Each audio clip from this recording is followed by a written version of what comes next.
Hey everyone, and welcome back to the channel. And I'm joined again by these three amazing legends. How's everybody doing? Obviously, Shane not so good. Sick boy. Yep. And Jason's half asleep because it's 7 a.m. Yeah. there. Everyone needs to understand that it's 7 a.m. in Australia. So yeah, if he's a little slow on the well, I never set an alarm these days. Not like, in my old life, I set alarms to go to work and shit like that. I only set an alarm for two reasons now, I reckon. One, to catch a flight. The second reason is for a live stream. To get up. The painful live stream. There's no way I'd wake up before 7 a.m. otherwise. It would be a lot easier if we didn't have the fourth party here in England. That's right. Yeah. Sorry. Sacrificing a lot for you, Dan. That's okay. Come on, man. You can blame Dan. Yeah, totally. So I did want to say that when we did this the first time the four of us had been on, it was right on the LA fires, actually, wasn't it, Dave? So we did say that we would donate the super chats from the session, and I did do that. So we had about $150 US from that, and I donated that to the where did it go to? I didn't even know. Pasadena Humane Animal Shelter. Oh, that's a good one. Yeah. Oh, is that? Did you get that tip from Pete? I did. Yeah. Yeah. I know he donated. I looked around and it was, I mean, I don't know. I thought it was a worthy cause, and totally. A lot of pets and animals were displaced from that and lost, and not, people didn't know where they were, or if they're alive, or they're really injured or burned. It's terrible. Saw some footage of that. I'm like, oh, terrible. Yeah, that's brutal. Of course, we get rain here after all that stuff. It rained most of the last week, so I'm sure we'll get mudslides soon if it keeps raining. Yeah. How's the state of everything there, Dave?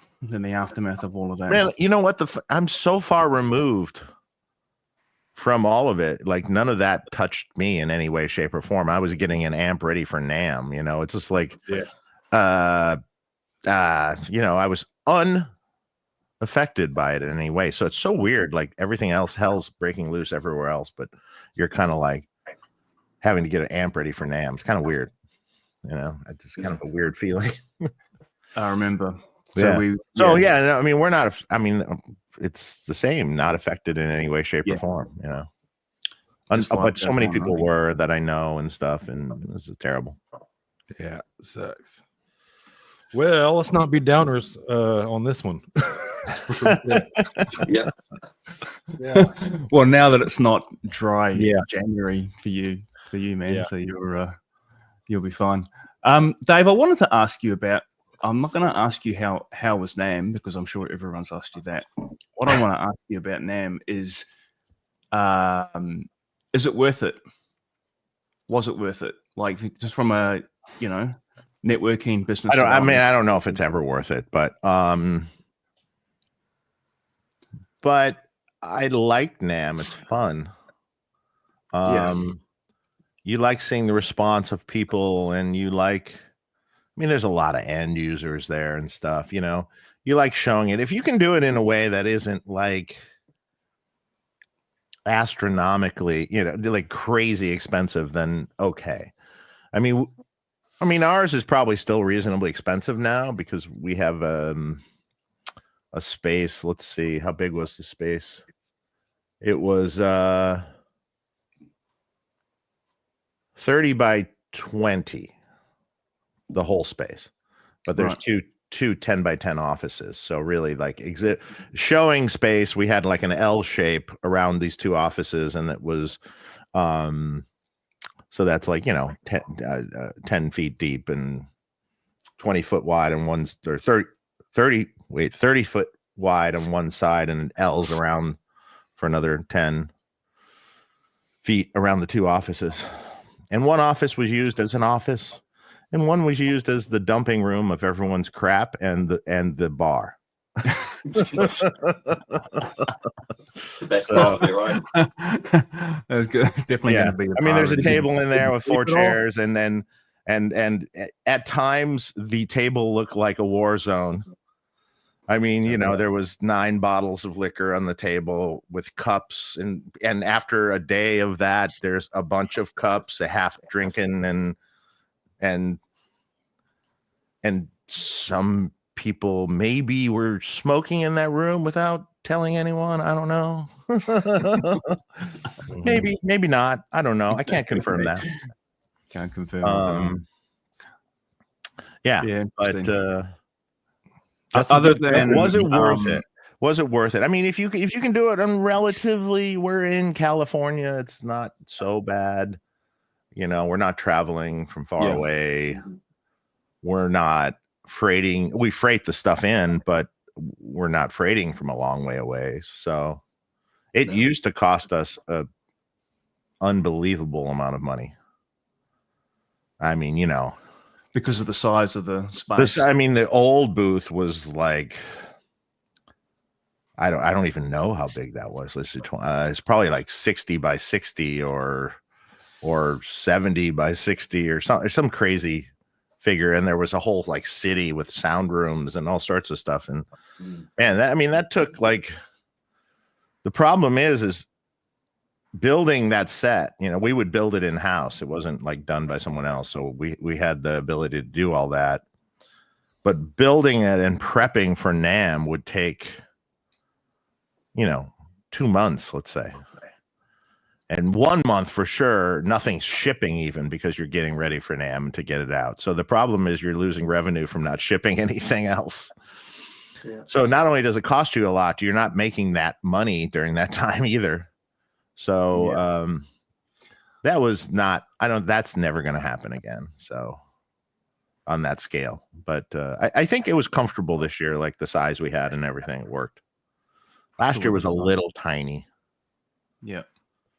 It looked like you stole the damn show with your amp to me. I mean, I watched pretty much all the coverage and yeah, there's some great stuff, man. There was one guy, and I forget the clip. It was just some smaller clip on YouTube, and he captured just an iPhone video, I believe, of somebody. Yeah, and that show was really quiet too. Oh God, it sounded great. Okay, that's the whole damn show right there. An iPhone clip.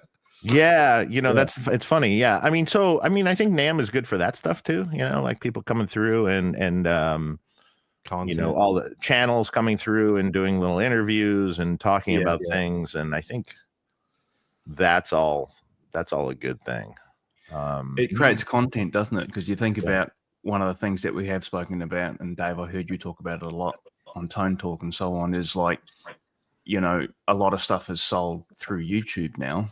And through the reviewers and so on, right? And, you know, why do you go to NAMM for anymore? Well, it's creating content, isn't it? That's the kind of, yes. Yeah. And you there's, you know, influencers that come by and this and that. I've decided though, next year, I think I'm going to do something kind of interesting. I sort of got the idea from Shabbat Guitars, who's a friend of mine. He had like meet and greets with different artists or influencers or different things. Meet Michael Nielsen, meet so-and-so, meet this, meet that, you know, hang out for 30 minutes, meet Justin Derrico. And good idea. And he had it throughout NAMM. Mm-hmm. So my thought is, you know, you have your guys come in, like for instance, for a minute, Phil X sat down and played that amp. And he started playing every Van Halen riff known to mankind, and really well. Yeah. And you know, a crowd ensued around it, filming it. I bet. So, and you know, I played 5 minutes maybe of stuff or something. You know, 10 minutes maybe. 10 minutes maybe, not even that long. It seemed longer than it probably was. But if you had a guy like, you know, Jordan Ziff stops by, hey, come beat him, and he sits there and plays for 3 minutes, 5 minutes, just low volumes, not crazy, you know, people will film it because he's going to tear it the fuck up. Yeah. And if you have multiple, maybe he comes back the next day and does the same thing at 2:00 or something, you know? Yeah. If you book people like kind of all day to come by and just Just play through the amp for 3 minutes, even 2 minutes, and people will just start filming it. Yeah. I think that's the way to go. You create people coming to your booth, essentially. Yeah. You draw them in by that. And I think well, you kind of set the platform and then the rest kind of does the work for itself. Yeah. Pretty much. Totally. You guys all coming to NAMM next year? Come on. No idea. Man, there's a little bit of like watching all that coverage, just like, oh man, I'll have to go 1 year. I have to fly out, come and have some fun. Yeah, well, man, that's it. So I guess get drunk with us. It's such a bad time. It's like after Thanksgiving, after Christmas, New Year's. Like usually in January, I'm trying to like stop your excuses. I got to get back on track. Stop your excuses. I'll fly to LA and drink 12 bottles of whiskey. You should just do it. Yeah, no. I mean, I want to. I definitely want to. For you, it's the easiest. You just got a small plane ticket. It's really not that bad. And then you got to stay somewhere. But if someone else is coming, Jason, you're coming, you share a room or something, and it'd be a lot cheaper. We've done that before. Just you're a lot closer than I am, man. Yeah, the plane ticket's bad enough from Jason. Actually, it's not terrible from England. How far for you, Dan, to LA? Oh, I guess it's over 10 hours, isn't it? It's like is it 10 or is it 8? No, it's more than that. I know just to Florida. Florida is like 9.5. Okay, it's 10 hours. I think it's 10 hours. I used to go to Florida a lot when I was younger, and it was like 9 hours or more. So it's a direct flight, though. Yeah, exactly. It's probably $1,000. Yeah, probably. Roughly. Yeah, exactly. If you go, US dollars, standard class. Sometimes cheaper if you can get a deal or something. So maybe not much cheaper, but a little bit, maybe. Yeah, probably book far in advance is the trick. Yeah. So I think the conclusion for us small independents is that it would just be a social time. It's not probably not going to do a whole lot for our products. But it's going to be good fun. That's fun. Yeah. I mean, I'm cool with that. It'd be cool to network. Either that, or you do one 10x10 booth, and you put all the companies in it, and just call it indie amp companies or something. I don't know. That might be fun. Yeah. I mean, it costs money though, but yeah, it is a good way to do it. I think it's a bit like, so when I did the Aussie one, Dave, I was with Charles Silly, the guitar builder, and that was awesome. And we're not in competition or anything like that, so it was good because it was like, here's a whole lot of Aussie stuff in one place for an Aussie show, So, and he makes a good guitar. Yeah, man, those guitars are, they're sick. They are. This is a Q&A session, guys. So if you've got questions, and I think there's a few in the chat already, do drop them in. I'm gonna hit one here straight away. Brad's here. Yeah, Brad's here. Hi, Brad. Brad's already been at work for probably 4 hours. Knowing him, yes. that guy's an early riser. What's great about Brad is he does so much. It's like insane. I mean, like guitar repair, amp repair, pro audio repair, acoustic guitar repair, and I'm like Tolexing, and I'm like, oh my god. Yeah. And then during a summer holiday, he builds amps. I saw one he just did. It looked amazing. Yeah, really tidy, right? Yeah, really tidy. Really nice. Amazing. That was the Dirty Shirley. Brad's also no, not that one. It's some other Fendery based one that switches a bunch of modes and stuff, and was cool. I think since we were on here, Brad's rolled out that FYM Fix Your Marshall 2000 board. I like my name for it better. Fuck your mother. That's what I told him. I go, so what does FYN stand for? Fuck your mother? I don't know. It could be a lot of things. Fuck you, Marshall. Fuck you, Marshall. Yes. We want to talk about the modded Marshall at some point too. Oh man. Now that well, last time we were speculating. I guess this time I've seen lots of gut shots anyway. I'm going to hit this question straight up for you guys. The question is, what's the best amp of all time, in your opinion? This should be an easy. So this should be an easy one. This is a little soft. We should all just say our own, you know? No, I don't. Yeah. If you don't like it, you're doing something wrong, right? Yeah. I don't know. I mean, easy answer.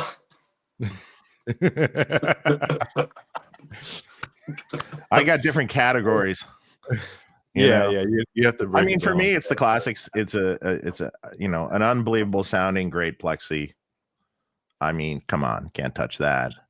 An unbelievable sounding Vox top boost, old 60s top boost AC30. Man, so good. A great Hiwatt. I love a great Hiwatt. It's a killer. Oh, yeah. What's the best amp in the 90s, Dave? What's the best that was made in the 90s? Oh, I guess anybody. That's a hard one, right? Yeah, the 90s. What came out in the 90s that was really damn good? Well, I guess the rectifier. I'm not going to say that's good, though, because I'm not into those. Oh, well, I mean, as far as it came out in the 90s. Did it come out in the 90s? Came out in the the rectifier came out in the 90s. It would be the 90s. Well, 5150s came out in the 90s. Okay, yeah, yeah. The best though, I don't know. Yeah, I mean, it had a thing. You can't deny the influence of those things in terms of how much. Oh yeah. Oh yeah, but they're on a million. They're records. not my favorite amps either. I mean, nothing that Marshall did for sure. No, I can't think much. I mean, there was boutique. I mean, there was a bunch of boutique amps that came out in the 90s. You know, you had your, oh wait, did they come out in the 90s? Maybe, like things like, when Bogner first did his Ecstasy. I mean, that must have been 90-ish or something. I imagine. Must be. Yeah, I mean, that's there were different amps too. Friedman had some cool amps that, when they first came out in that era, and Soldano technically came out in the 80s, so late 80s. So that we can't do that. I'm forgetting some, I'm sure. Yeah, there's probably something really obvious we're not thinking of right now. But when did Diesels come out? Isn't that the 90s? Yeah, it must be 90s. Yeah, 90s, I think so. Or wait, did that go? No, it might. Maybe. Which one? Really early. The VH4 was around maybe 1990. So it might have just skated in there, I think. How many VH4s have you worked on, guys? How many have you seen on your bench? No. 2, I think. I probably had 4. 20. Yeah. So What's 3? I'm raising. They all sound different. Yes. So because they've changed the circuit over the years. The PCB is just a rough guide, isn't it? And I think a funny thing is, I think the newest ones don't sound as good as the old ones. The best ones I ever worked on belong to Mike Mashuk from Stained. Oh yeah. And at that point in time, so that was in the 90s, and at that point in time, those particular amps of his were tubed with Sovtek 5881s and Sovtek WB preamp tubes. Interesting. And to be honest, that tube complement in that era of a diesel sounds amazing. Yeah, right. I like that big fat power channel 3, big fat power cord, background wall of yeah.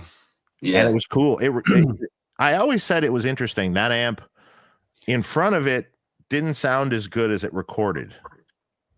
So if you recorded that amp, big fat power chords, like just ringing power chords, big chords, that sounded amazing for that. And then maybe you even layered it in with a Marshall or something that to give it more of that bite, and it sounded massive. The depth control on those things is absolutely crazy, right? I mean, it's way too much. Yeah, I mean, it's an inductor boost. Yeah, it uses an inductor. Yeah, yeah. You can kind of hear that thing humming when the amp's turned on. Yeah, the inductor thing is actually, can't you? It's Yeah, the inductor thing can be cool. Oh, wait, I know what came out in the 90s that was cool. The Egnator stuff. Yes. yeah. First Egnator stuff. Yeah. Duh. Yeah. I was involved in it too. Yeah. I should have got that one. That stuff was really popular and really good for the time, for sure. There's probably a few comments in the chat we'll get to about what else came out during that period. I'm reading through them right probably. now. Some decent ones. I Yeah. think we touched on a lot of them too. I had just speaking on VH4s, one of the ones I worked on was the stereo VH4. Oh, I worked on one of those, yeah. The heaviest amp known to mankind, that thing. No, not the heaviest known to mankind, but yes. Well, guitar amp, maybe, you think? I bet I know what competed with that for weight. The VTM. Hell yeah.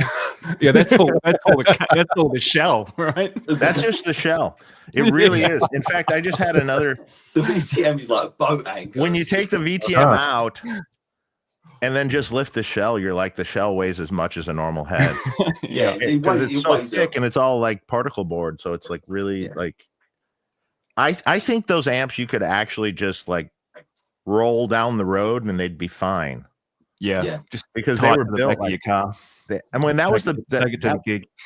Why that was like that was their thing. They wanted durability, and you could drop it out of the back of the truck and it would be fine. And it even had bed liner, that old covering was like a bed liner. Yeah, it was, wasn't it? Sprayed on.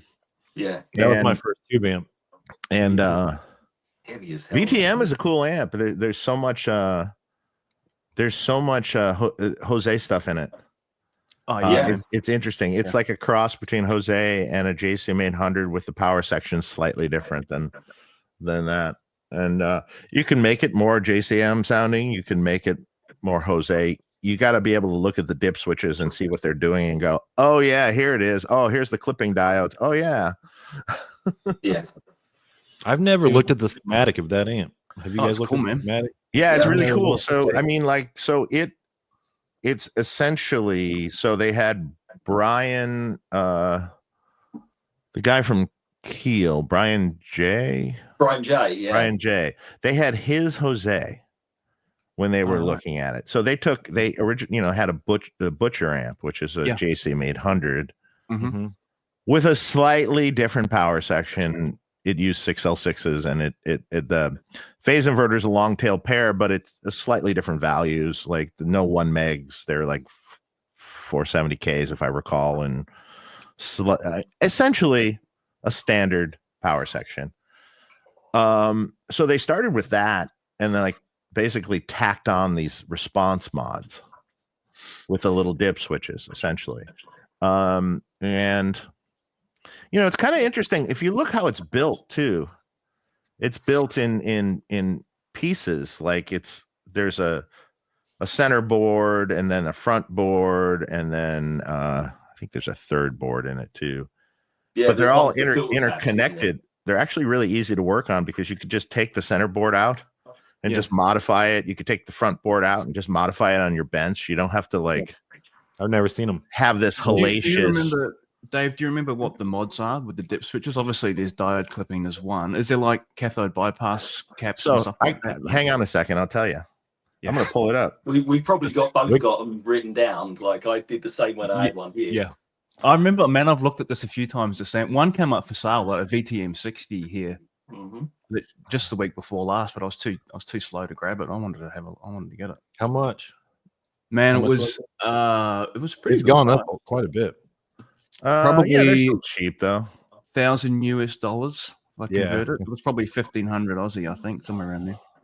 Yeah. So if you look at this, so essentially you have the high input jack. I'm looking at the schematic right now, so I'm staring at my screen. So if I look dazed, it's because I'm doing that. Yeah. So you have the high input jack, essentially 1 meg to ground. That goes through a 68K resistor to the end of the first tube. That's typical 800.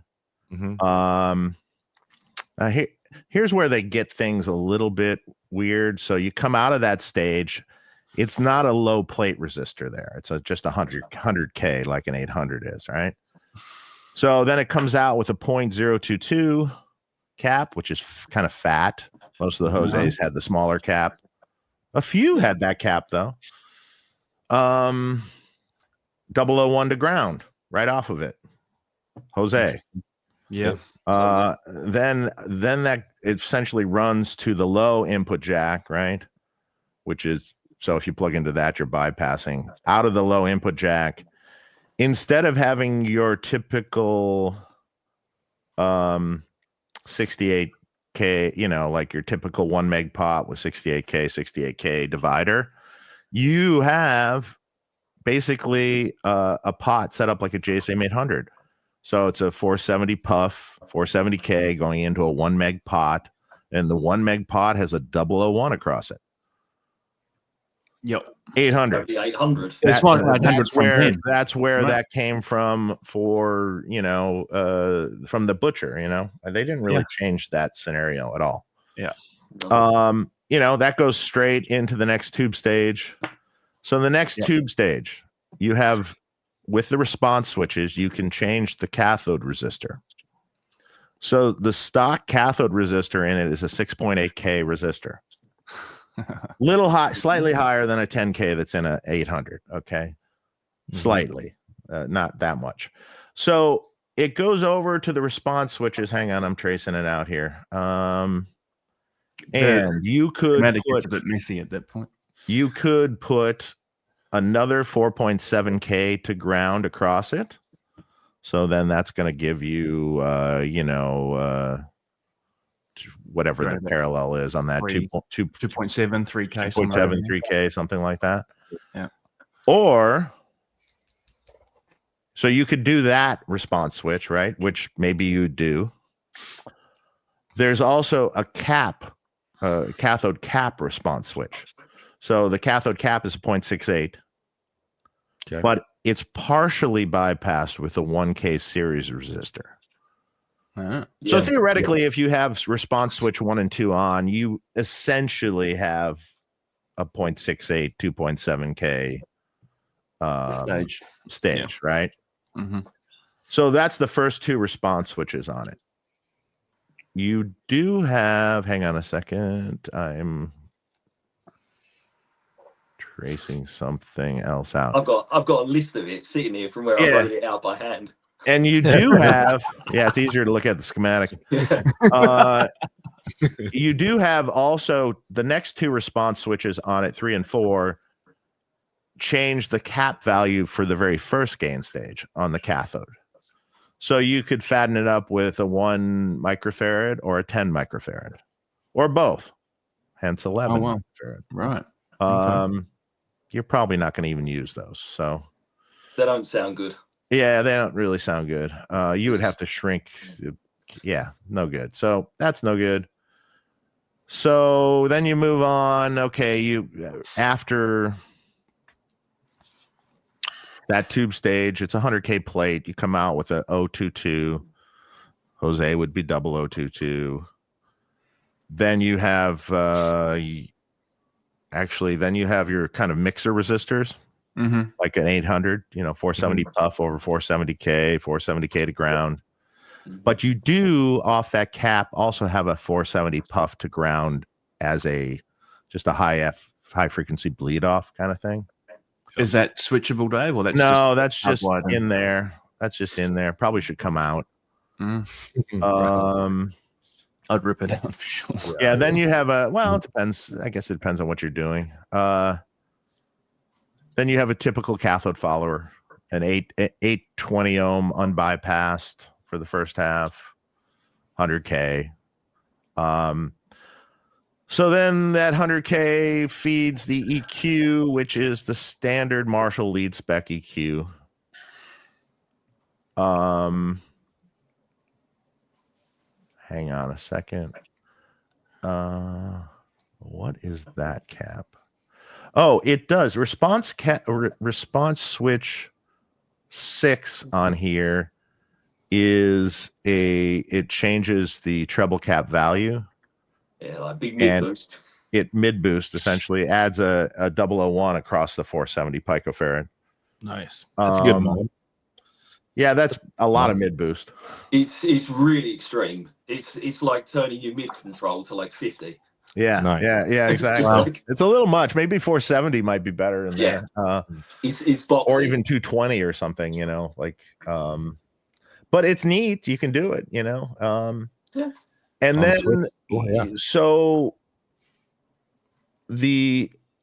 I should say feeding that EQ. So you're coming off that 100K cathode resistor, feeding that EQ, you have the typical 0.22 cap, but instead of a 10K, there's a 1K there. And it's in reverse order from a Jose. So it's a 0.22 cap, then a 1K resistor into the EQ. So that's a little different. And then, of course, another response switch. I think response switch 3 has two 4749 diodes to ground. So it'll give you the set, you know, the saturation kind of thing. No resistor across those diodes or anything, just the diodes. No. We're talking about the Peavey VTM. Yeah. People are at. They just joined. Okay. Oh, yeah. We're talking about the Peavey VTM. And then, you know, then essentially, you know, it comes out of that. There's a 1 meg pot for a master, which is called the post pot. After the EQ. Then there's this is where it gets terrible. Then you have a voltage divider after that, 470K and 47K to ground. And that goes straight out the send. Yeah. Ooh. So basically a passive send, so to speak. Yeah. And then, you know, the rest is just, you know, there's a return stage. There's an extra gain stage on the return, which is a little bit odd. You can actually turn this gain stage tube into a full loop that's tube if you want. Yep. Which is what I've done in the past. Right. And then the phase inverter is pretty typical, except it has 470Ks instead of the 1 megs for the long tail pair, you know. Mm-hmm. And other than that, it's typical Marshall, and the presence control is newer style presence control, 100K feedback resistor, and you can also change the presence cap values. Oh, and there's a blocking cap to block DC from the essentially because you're switching this stuff pop. So you can change it to, you know, it can be 0.1 presence cap, could be add another 0.1 to it, so a 0.22 or 0.33. Right on. Those essentially. Man, that's super flexible, isn't it? Pretty cool. I mean, yeah, but the thing is, if you don't know what you're doing with these, if you don't know what all these switches do, you are not going to make a good sound. They're just numbers. It can sound bad quickly. Right. You can sound bad quickly. Yeah, and then the 6L6 in the power section, which it's fine. Actually, it sounds good. Yeah, cool. Power section's fine. I didn't change that ever. I just left that. Yeah, they come out really good. I mean, that's the brief synopsis of that amp. So they're good to mod. You know, they're great to do some tweaks, and like if you change the response modification things, you know, if you put different values there, I mean, you can. It's great. Yeah, you can do whatever you want. That's kind of fun. Yeah, it's really cool. It's just you're like, well, if I change these couple caps and here and there, okay, we got roughly that, and then in this mode we can make it kind of 800y, but kind of modded 800y, and we can make it, you know, or you can make it all Jose if you want, or whatever you want. If you change some of the stuff on the board, that's like when the response switches are off, then obviously you can switch the whole parameters they're working with, you know, and you know, as well as any other things you want to add. So, they're super easy to work on too, because the way it's constructed, you can just pull the boards out and lay them on your bench and just go. So they did a factory modded Marshall that's with switches 30 years before Marshall. Yeah, absolutely. And so did Laney. This was the answer. Peavey's answer to right? You know, maybe 35 years. Yeah. This was Peavey's answer to modded amps, essentially at that time, and they started with the Butcher. Yeah, which was an 800, basically. Yeah. Actually, Marshall serviced hasn't one of those, caught and that up was to actually a pretty cool sounding amp. Oh man, I've I've heard a few of them. Yeah, Yeah, they're good. Mississippi I've worked on a Marshalls. couple of those for the airborne guys, so they sound amazing. Those amps. Yeah, I just left them the way it was, and it was fine. I mean, it was just they sounded good. It's an 800 essentially with slightly different power section, but it still sounded good. Yeah. It's a great rock amp, you know. Heavy as great pedal in fuck. front. Yeah, so Perfect. heavy. So just on the NAMM thing, yeah, you guys should put a whole stand together. I think it's a pretty solid idea, Dave. So Yeah, I don't know. You could call it something, you know, boutique amp showcase or something. You know, make your own little thing, you know. best amps, something like that. I don't know. Yeah, best amp showcase. I don't know. like it. Amps Direct. There you The go. yeah, these three Mods drinkers, are us. 3 drunk guys. There we go. There's the title. 3 different accents, right? No one will understand anything we're saying. I'd be on my best behavior over there. Oh yeah. Yeah. No, But I'm about to crack. no one wants the best behavior. Hey. Trust me. You know how many videos I've done shit-faced drunk and managed to actually get through them, and even when I watch them, I'm like, wow, I did okay. I can remember at least one. I think not this year, maybe it was last year, Dave, where I sounded a little voices- sauced. a little bit. Yeah. But Yeah. like if you actually knew how sauced I actually was, you go, oh, he did a good job. Yeah. It's still entertaining, right? Well, that's what I've learned. I learned that from the Jakey Lee show. It's like, oh yeah, that's I was just going to say the Jake really show. entertaining, man. Yeah. I can't do NAMM without drinking some. I just, dude, I would go insane. I think you can't talk to that many people.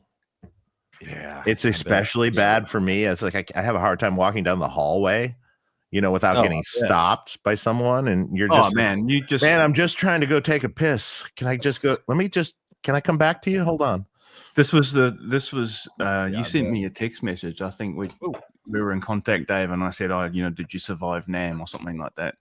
And I think it was Sunday night for you, so you literally just had the last day, I guess.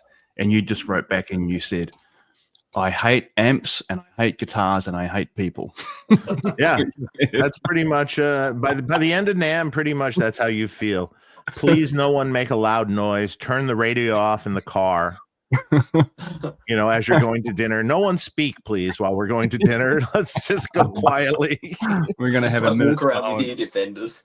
Just like it gets And overwhelming. then it just after a probably while. gets worse. And then everybody's talking about the new amp, and you're all burnt out. Yeah, Yeah. I can bet. Yeah, but you know, you just do it. You just you just do it. What's going on? Dan's got all the. I want to do some of that. Shit. How do you turn that shit on? Yeah. You're doing It works. Oh, there we Go go. see. It's magic. I'm telling you. Magic. Either that or I've drank too much of this already. You're seeing balloons. Yeah. It must be because you're on an iPad or an iPhone or something, Mm-hmm. rather than. Oh, that's why. Yeah. Something Yeah. called reactions that are, I don't know. You got That's what Because you can picture change, quality you shit can as change well. your screen and stuff, right? Like the background of your screen. Oh yeah, like last yeah. time, remember? That's how Yeah. you finished the stream last time, Shea. You went and sat on your couch. Yeah, exactly. There we go. And there we go. He's waiting for Marge to get home. Oh my fucking god! That's awesome. You can do all sorts of fucking backgrounds. You know that, right? I dread to think. You could be sliding back and sitting next to Satan if you wanted to. You know what I mean? Like, you just got to find the right background. I had to go to the bottom of the chat for that. I'm just going to scroll back up for a second, guy. Dan, there was a question here for you, man. Sure. And I think I know what your answer is going to be, but I'm going to flash it up anyway.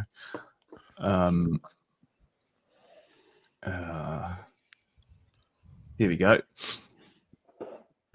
Darth Paul's saying, guys, I'm eyeing up a JCM900 9100 reissue, sub 800 pound, brand new.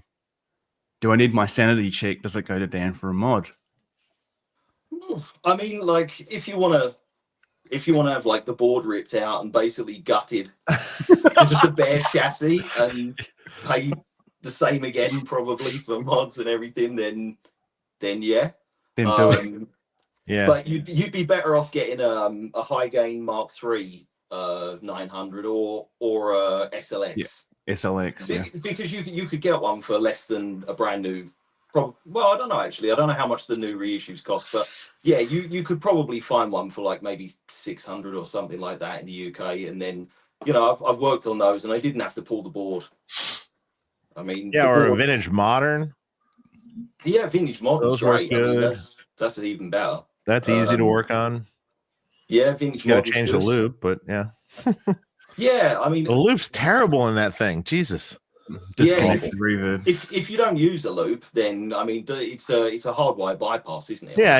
If you don't use the loop, that's fine. But yeah, if you want to use the loop, not usable. Yeah. The loop isn't great. You turn it on and you're like, wow, what happened to that sound in my amp? Yeah, it's just squashed. Yeah, the vintage ones are cool. But yeah, it probably would be good to swap the loop out. But yeah, with 900s, probably better to go with an SLX or the other one. I forget the model number, but I know it's the high gain. Yeah, that's the Mark III, isn't it? Mark III. Mark III, yeah. Yeah, I've modded both of those like lots of times, and they're great. I mean, the circuit boards are really flimsy, so I have to you have to be really careful or just bypass the board. I usually just put those little old school tag strips on like next to the tube sockets and just hardwire everything instead of using the board, but it works. Yeah, they're rock solid. So essentially what you're saying is don't buy that. Yeah, you do need your make my sanity life check. easier. Do I need my sanity checking? Yes. I mean, yeah. Man, look, yeah. If you're a fan of that sound, then get that amp and just use it stock. But I have not a good if someone asked me that same question, I'd go, yeah, no, not doing that. I don't even want to put a whole board in it, so I don't even want to do that much. Yeah, no, it's replacing boards and stuff is like, don't get me wrong, I love doing this stuff, but it's time consuming and it like doubles the price, and I don't want to necessarily like push someone to buy something that kind of needs the same cost again putting into it. Like, you could just get something that costs a lot less, doesn't need all that extra stuff. So yeah. It's like when someone asks you to mod one of those the channel switching 800s. I'm like, 2205. Yeah, no. I mean, yes, we could, but we're gonna pull the whole board out. Yeah, and just put a new board in, because that's just doesn't seem. Yeah, and you can do a 2-channel amp. There's lots of knobs and stuff. Yeah, but we can't work with what's there. It's not.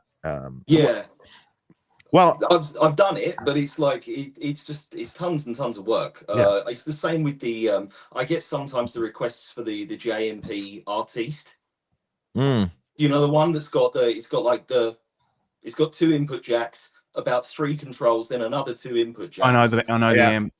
Yeah, and I had one of those that I modded for someone, and I just gutted the whole thing out completely and did it all from scratch. Because that's if my memory serves me correct, it's a plate fed. It's like a Fender style circuit, isn't it? It's a gain stage, a plate fed tone stack, and it's nothing like a classic Marshall. Yeah, exactly. And it's got a reverb, and a bunch of other stuff in there as well. But I mean, the good thing is, something like that, it's got great sounding transformers. So if you've got the money to spend and you're happy to, blow on the budget, then great. It's no problem. I'll do it. But it does end up costing more money. It more or less doubles the cost of the mod that I do. Yeah. So like if you think you're saving money by buying like one of these amps, in the end, you're not saving money. You might as well have just bought a JCM900, the standard, style, or a JMP or something, because you're going to spend the same amount of money in the end. Yeah. See, exactly the same in the end. Your mod cost is going to go down. if you don't buy one of these cheaper amps. It's a lot of work, man. Like modding something that's already there, that's a good platform. Relatively, you know, it takes some time, but it's relatively straightforward. Ripping a whole board out and doing the whole thing, I don't think people necessarily think through what the effort and cost will be to do that, you know. Yeah. Seems like a good idea until you speak to someone about it. Well, it's not a mod, is it? It's at that point, it's not a mod anymore. It's a rebuild. It's not a mod, it's a build. Yeah, it's a rebuild. Yeah, you're and building it's going to be the cost of a rebuild. So it's like this is going to cost you the cost of the mods plus $500, let's say, or something. Yeah. I roughly, I don't totally, know. it's you know, so not worth it. So was the amp worth it? If you tacked on $500 to that amp price, okay, that's the same price then as, you know.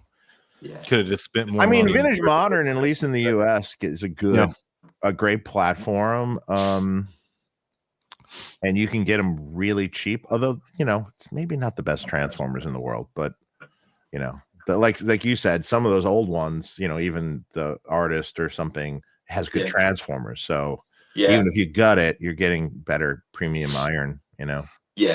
Yeah, something like that. If you got big budget to spend and you're okay with it, then great, because those amps are probably not going to get appreciated in stock form very much. I don't think so, because I've never seen anyone in all the years I've played ever using one.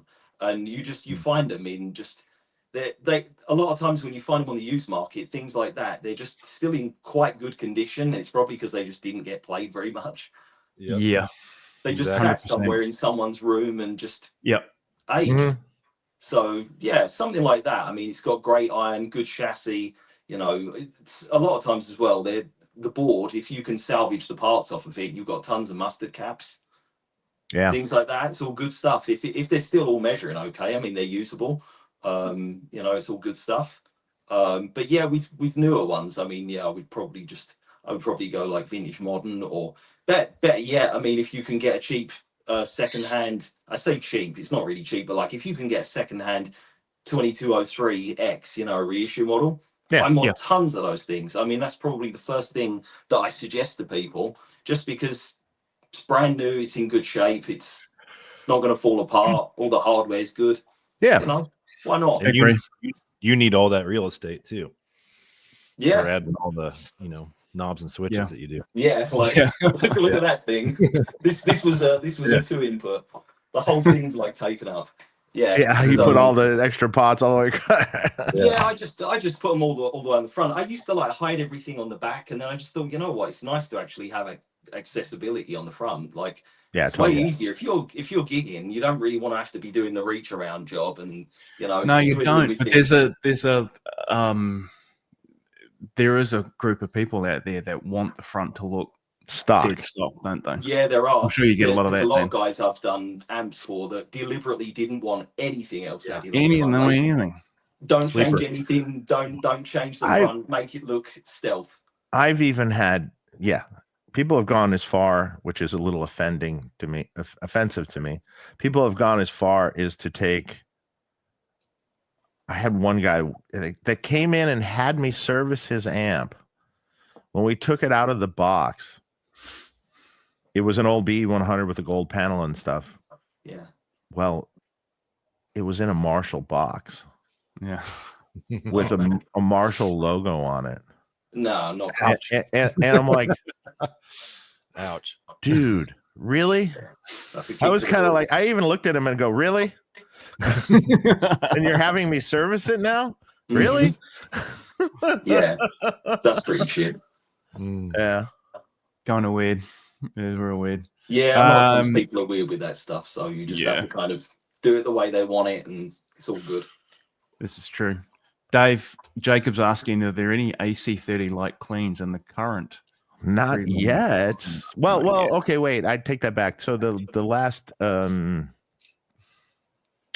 newer era, or the last ones that were made of the Double J Cantrell amp, the clean channel was fully a Vox preamp. There was a cathode follower and everything. It was just fully a Vox preamp. Cool. Not the earlier ones. Later, when we changed kind of what we were doing with chassis and things, I had the ability to just make it a Vox completely. So that one technically, but we will be doing an AC30 kind of amp in the vintage line. So that's coming next, probably. Cool. Sweet. They're awesome. Yeah. They're a lot grindier than people think they are, too. Oh, yeah. Especially you crank the hell out of them and boost the front end. I mean, it's like... Sounds really like a vicious Marshall, you know? Like, it's like, listen to Brian May, man. Yeah, it's really aggressive, and it's got that kind of snarly mid-range thing going on. Yeah. I mean, it sounds a lot like a cranked up Plexi or something, you know? It's not... Yeah, because it's got like the small plate cap, hasn't it, on like the first stage? 500 so it's really it doesn't get all like bloated or anything. It's got that proper like glassy thing going on. Super really cool. Yeah, I love them. Yeah, that's awesome. Someone wants to know what the black amp on top of the blonde Bassman is, Dave. It's not a blonde Bassman. That is a brown. Well, okay. I'll get to the amp on top, but the one below it, just correcting you, is a blonde, brown-faced Bandmaster that has the harmonic tremolo in it, which sounds epically gooey and fun. Sounds like a Univibe almost, that tremolo. The top amp is a black-faced Bassman head that I've had for a long time that actually I need to work on because it's been several things over the years, but I have a cool spec I want to put in it. I was thinking of sending it to Lyle. Because I'm the worst at getting my own projects done. Oh man, yeah. I mean, it's just my own projects won't ever happen. You know, same. and I just like never. It will never happen, and I know that. If I'd instruct someone what I want and someone I know, at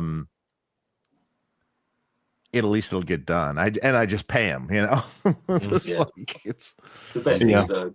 Yeah. Only way to get it work done, mate. Melbourne guitarist is asking, Jason, are you going to be at the Melbourne Guitar Show in March, mate? Yeah, I'll be going. Charles Cillier is not having a stand at the show this year, so I'm not going to have an amp on his stand, but I am going to have a head at the Roland Boss stand with the guys there. So, what are they going to put it through the new little baby tube amp expander thing? Yeah, exactly. Yeah, they borrowed amps from us to do that at the they did that last time too, actually. So cool. Yeah. Well, the baby one wasn't out, obviously, but the big one was. So what's the new one like? The baby one? Well, you know, I got. Well, it's basically like the big one, but lower wattage. You know, it does 60s. The same. Yeah. Isn't it like 30 watts or something? I don't know. I think maybe 30 or 60 Class D. It's just got, you know, the reactive load. I don't think it's class. It's not Class D. Oh no, okay. No, they used a different solid state thing. Yeah, right. It's just the load switches instead of it's got just two settings. Yeah. Stack and combo. Yeah. I have one here. And to be honest, I've had it since NAMM, and to be honest, I haven't plugged it in yet. Yeah, you'll have to give it a try. I've been meaning to get to it, but I've been busy since NAMM. I've got one being sent to me as we speak, so it's probably going to arrive tomorrow. I mean, it does all this same kind of stuff. You can load IRs and send it to the house and all this stuff. And I'm sure it's cool. I'm sure it's fine. Yeah, the other one was fine. Yeah. I've got the other one. The load actually sounds good. Whether it's safe or not, I don't know. Yeah. So there's some questions on that one. Yeah, I just set mine. Sorry, Dan, because I've got one of those TAs, and I set mine. I actually did it with Simon Hosford, and because he's got one as well, and we just did an A/B in his home studio between, you know, the 57 on the cab without the TAE and recorded that, and then put the TAE in line, volume matched it, and then just set the load so it sounded the same. Well, and then literally you couldn't, and we recorded that, and then you A/B'd between the two recorded tones, and they were basically identical. So I've just kept my set like that. I never move it. How's it set? Yeah. So the resonance is low, like all the way to the left, I think. Yeah. And the presence is three across. Oh, okay. Yeah. Looking at it over there. That's probably safe. The way that's running. Yeah. Knowing the load, it's when you have both really high. Yeah. That's when the load starts to get, shall we say, unloaded. I kind of gets like when you move that resonance thing across to the Yeah. right, you dial it over to the higher levels, it kind of gets all weird in the lower mids and stuff. It just doesn't sound natural to me. Mm-hmm. Yeah. Yeah. I don't know. And well, But it's shit all, like it's that. all based. It's all, you got to think it's all based on the power amp too. So whatever you're doing with the load, you're kind of compensating for whatever the power amp doesn't sound like. You know what I mean? So like, Yeah. the power amp's kind of crappy. You set a load a certain way, and it changes the EQ curve of this power amp essentially. So it's what works as a whole. How you did that was perfect. Of a comparison. Yeah. Yeah. Well, it's kind of Yeah. it's just made sense to do it that way, and so I've just like literally not changed it since then. It's great. Dustin's saying he took the wheels off his Marshall full stack. It's got an Alta or a Slacks on top. That's cool. My God, it sounds so much better. Anyone else have options on, or maybe opinions on wheels on cabs? Yes. Casters or ground? I can answer that one. I have a No cab wheel. next to me that's literally on its side. Yeah. Oh, well. No There wheel. you go. There you go. You notice my cabs over there don't have wheels. Yeah. I don't like wheels. They In always fact, sound all the better without. cabinets I make, they don't have wheels. No, I There's hate a reason. There's a reason behind that. I mean, yes, it's not as easy for you to move them, but get a dolly, flat dolly, and just roll it. Yeah. Done. It'll be probably better actually if you get a good flat dolly. Or you get a flat dolly that they just make, and then you change the wheels to really good case wheels with really good rubber and stuff where they roll over anything, and then you could just go dirt racing with your cabinet. Tie it onto the back of the car. And Yeah. If you definitely have like a cabinet that's stationary and you're never moving it and you're playing it and it's got wheels, take the wheels off for sure. Yeah. They're always going to sound better. There's a video on YouTube. I watched it years ago where a guy is close miking Mesa 4x12 cab, just with a 57. Yeah. And he records it with the cab up on casters, and he records it with the cab on the ground. What was And the result? mic's it sounds different. That's so weird, right? It's so weird. Yeah. You you wouldn't can think hear that it. would sound, but it was the mic mic'd in the lower speaker or the higher speaker? I think the lower. It would be interesting test if you mic the higher speaker and then see if it was any different. Mm. Yeah, it's further away from the floor, less of the kind of. Yeah, so because if it's Reflections. low to the floor, you Reflections get or reflection something. off the Yeah. floor. Yeah. You can hear it. It's Which definitely might be different. good, might be bad. Who knows? Yeah. There's only one way to find out. Yeah, and then you could go further with this concept and record your cab with Tolex and then without. Yeah. Hopefully you like it without because you're done then. Exactly. That non-reversible mod. It's a I bit like it drilling. without. It's a bit like drilling the chassis up.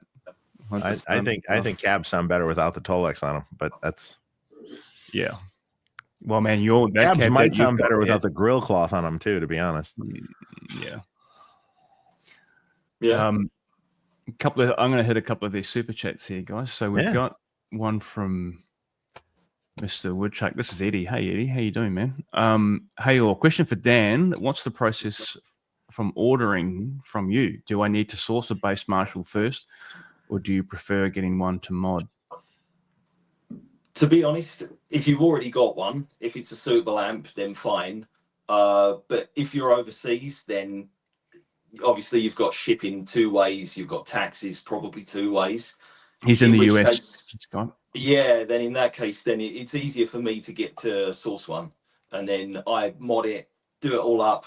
When it's ready, I just box it up and send it over, and then you've only got one lot of shipping, and I don't know about taxes. Usually, it's not a thing when I send to the US, but and then you also don't have to deal with UK customs. Yeah, exactly. Which is if you don't have to deal with them, it's a bad thing. Customs everywhere is bad. No, it's not bad everywhere.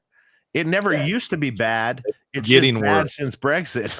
It's getting worse. It's particularly shitty if you have to deal with certain countries in the EU. Their customs are pretty rough. Like German customs is really rough. It's not something you want to have to deal with complaints or problems, because they just write you off and they just won't even deal with you at all. They'll take your money and you won't get any help with anything. And then they'll send the amp back and charge you like some fucking exorbitant rate. Yep, exactly. To get your amp back, and they don't tell you beforehand. They won't tell you anything. They make up excuses and all kinds of weird stories and info, and none of it makes any sense. And you just realize that someone obviously had a quota of returns and things they had to refuse that day. Yeah. Had to have been. That's the only way I can imagine that it happened. But yeah, so avoiding all the customs hassle, it's way better really for me to get it here. And let's be honest, I'm in the UK. It's not hard to get marshals, and usually they're better prices than the US or Europe, almost always. So do you have any now? Do you have any right now? Any in stock? Any donors right now? Yeah, I've usually got, I don't know, I've probably got like 6 or 10 of them in stock, different ones. Hell yeah, there you go. I just buy stuff in all the time because I know I'm going to turn it over. Yeah, when you find a good deal, you just go, well, that's a good deal, I'm going to get it. Yeah, even if I sit on it for, a little bit, because obviously you're going to have some customers who, in the UK, they've already got their own amp, so you might sit on the donor that you've bought for a little while if you've bought, a few of them or a few too many. But like, it's never a problem. It's good to have them in stock for when you need them. So yeah, I've always got stuff in stock. Well, usually I have stuff in stock ready to go, like that I can then mod. I don't keep stuff pre-modded, like ready to sell modded. I don't do that. But yeah, what's your turnaround? Okay. Say this guy, Mr. Woodchuck, hits you up and he's like, "All right, yeah," and you've got a donor. What's your turnaround look like right now? Like if you. Right now, I've got months ahead of me with work. Yeah. I'm booked right up, like right through past the summer. Yeah, okay. So I've got enough on the plate right now that like I can't do it probably sooner than the summer. If I take a booking right now, but you can pay a deposit for a donor and secure it, and just wait. Yeah, that's it. And just wait till it happens, and then when I get to it, then it's usually done in not much time. It just depends. If it's going to be something that's like a crazy rebuild with a ton of stuff, that's going to be like almost like a rebuild, and if it's something quite custom where it's got to have a fair bit of time put into it afterwards, because I don't just mod stuff and then send it out. I'll mod it. I want to play it in, make sure it's good. Burn it in a little bit, see if anything changes, make sure it's rock solid, and then I'll sign it off and ship it out.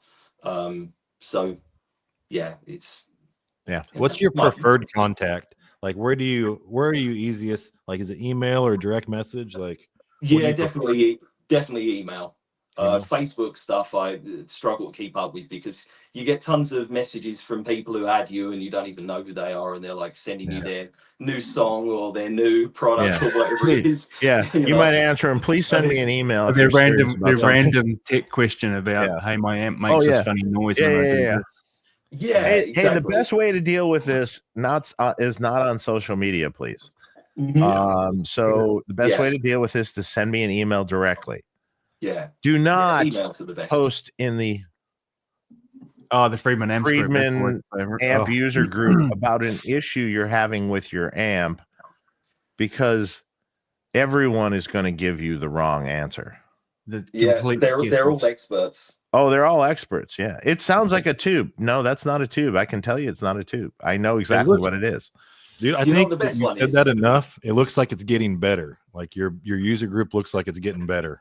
Yeah, less because we keep saying that to people. I go, you have a problem with your amp, please just email me directly. Okay, do not ask this because you will not get you won't get the right answer ever. Yeah. No, the answer they'll get is like, oh yeah, you've got a blown output transformer. It's definitely I know, man. I was going to mention that one. I'm like, yeah, no.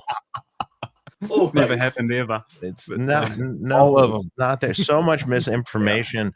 I even deal with that in my emails. It's like there was a new video posted from John Simons on a B100 Deluxe, and I'm like reading comments on some of the videos, and they're like, oh yeah.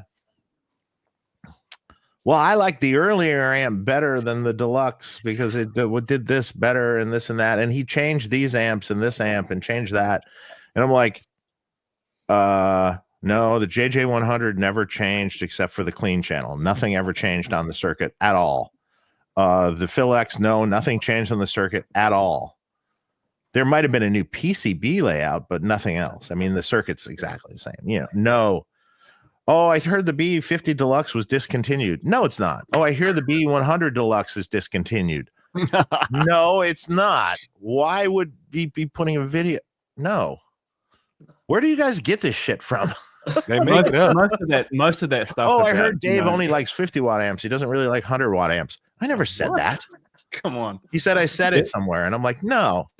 I like both. I like 50 watts and 100 watt amps. I'm equal opportunity there. I don't, I don't necessarily have an overwhelming preference either way. Both can be good, They make shit up a lot, man. They make it up, or they misconstrued what I said, and it wasn't what I said. I've seen stuff where they're like, they're selling a Monomyth amp and say it's a modded amp, and Shea will never make this mod again. I never said that. Yeah. Like maybe just to sell for more money. Who knows? I don't know. But it's just like crazy. Most of those opinions are based on people with some sort of interest, right?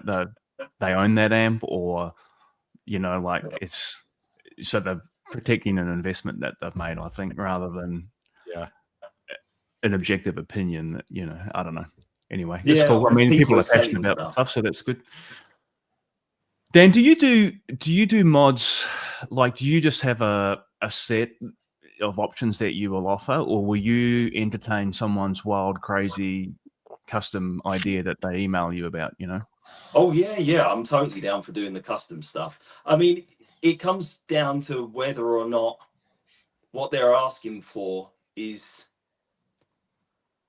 I don't know, like I always feel like it's got to align with my belief of what I like, the stuff that I believe in. Mm-hmm. I don't just want to do it just because someone says, oh, can you do it? Yeah, I mean, I can, I can do probably tons of different stuff that, I'm maybe not interested in. Technically, I can do it, but I don't get a lot of enjoyment out of it unless it's something that I feel strongly about.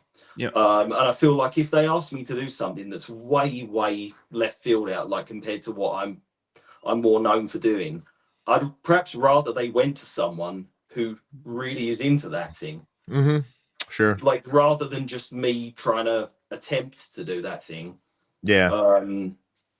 I don't know. It's that sort of thing. I mean, I suppose it depends on what day of the week you ask me. If I'm, if I'm really feeling adventurous, then I'll probably entertain the idea of doing something crazy or weird or whatever. But yeah, the stuff that I do. Yeah, there is sort of like, there's kind of a menu of mods, but it's not the only stuff I'll do. If someone says to me also, I like certain things about this, but I also like certain things about this that I've tried or that I've tried. Is there some way we can kind of do like a hybrid? Then yeah, I'm always down for that kind of thing. But it's weird though, like 90% of the time people contact me and they've sort of already like decided exactly what they want without telling me anything about what they're going to do with it. And sometimes I have to kind of persuade people, like, please don't request that one, because what you're telling me you want to do with it that's not really what it's for. Yeah, It's not going to be a good choice for you. You probably want this. And they're like, yeah, but I heard such and such is YouTube clip, and I'm not so sure. I'm like, you're going by YouTube clips. That's not. I would say what I advise you on my own work is going to be better than what a YouTube clip advises you. You know, Absolutely. Yeah, sure. so 100%. yeah, it's a tricky one. I like it when people ask me to do somewhat interesting things because, I mean, not something that's total like I agree with you, Dan. I mean, not something that's totally out of my wheelhouse. Can you do this Dumble mod on my amp? I'm not really into Dumbles. I'm just not really that into it. No, I'm not going to do that. No, go to someone else because I'm not going to do that. Yeah, there's guys who are really into that thing. Yeah, sure, and that's fine.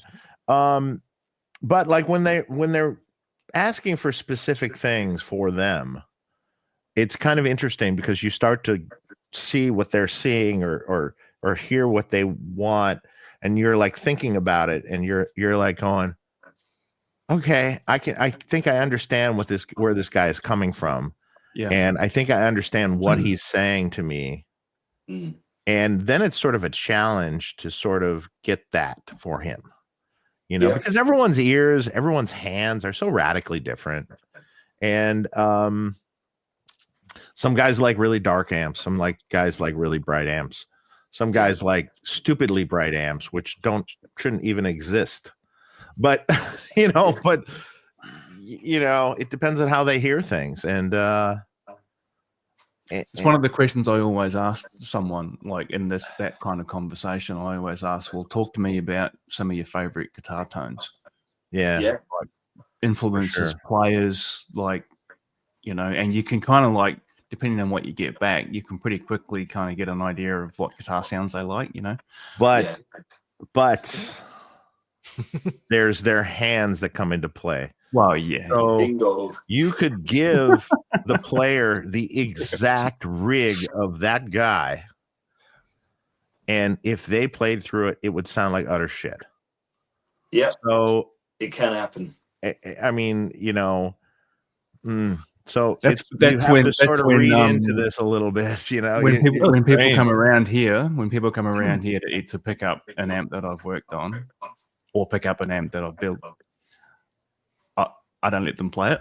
I play it. You don't want to hear because I know what it's going to sound like, you know. Yeah, I don't want to hear it. You're like, take it away and then you play it, right? It can be weird. I know the player, you know, like. Yeah, when you're looking at the amp you just modded, and you're like, did that break? Yeah, what did you do to it? Did it break? Does that not sound right? I've had people come in and it's like, I call it no gain hands. You could give them all the gain in the world, and it still sounds like notes are dying out and not sustaining at all. It's weird, isn't it? And you know, like, that's an insane amount of gain. He should be fine. And you're like, you're not. He's not. And it's weird. It's really weird. Yet another guy will come in and play through the exact same thing, turn the gain down to half. Sound like he has all the gain. Sounds like he has all the gain in the world, and everything's fine. Everything's sustaining nicely, and it's just his touch. It's his touch. It's really interesting. It's really weird to experience it, and I've experienced it firsthand, like so many times. And I've got a few friends who, when they plug in, it doesn't matter where the amp's set, it sounds like you pulled like a gain booster when they plug in. It's crazy. It's like so much more saturated and gainy when they're playing. It just sounds like more gooey and, like, you know what I mean? Just like everything's blooming. And nothing got touched at the amp. Totally. Yeah. And it's so the touch of their right hand mostly.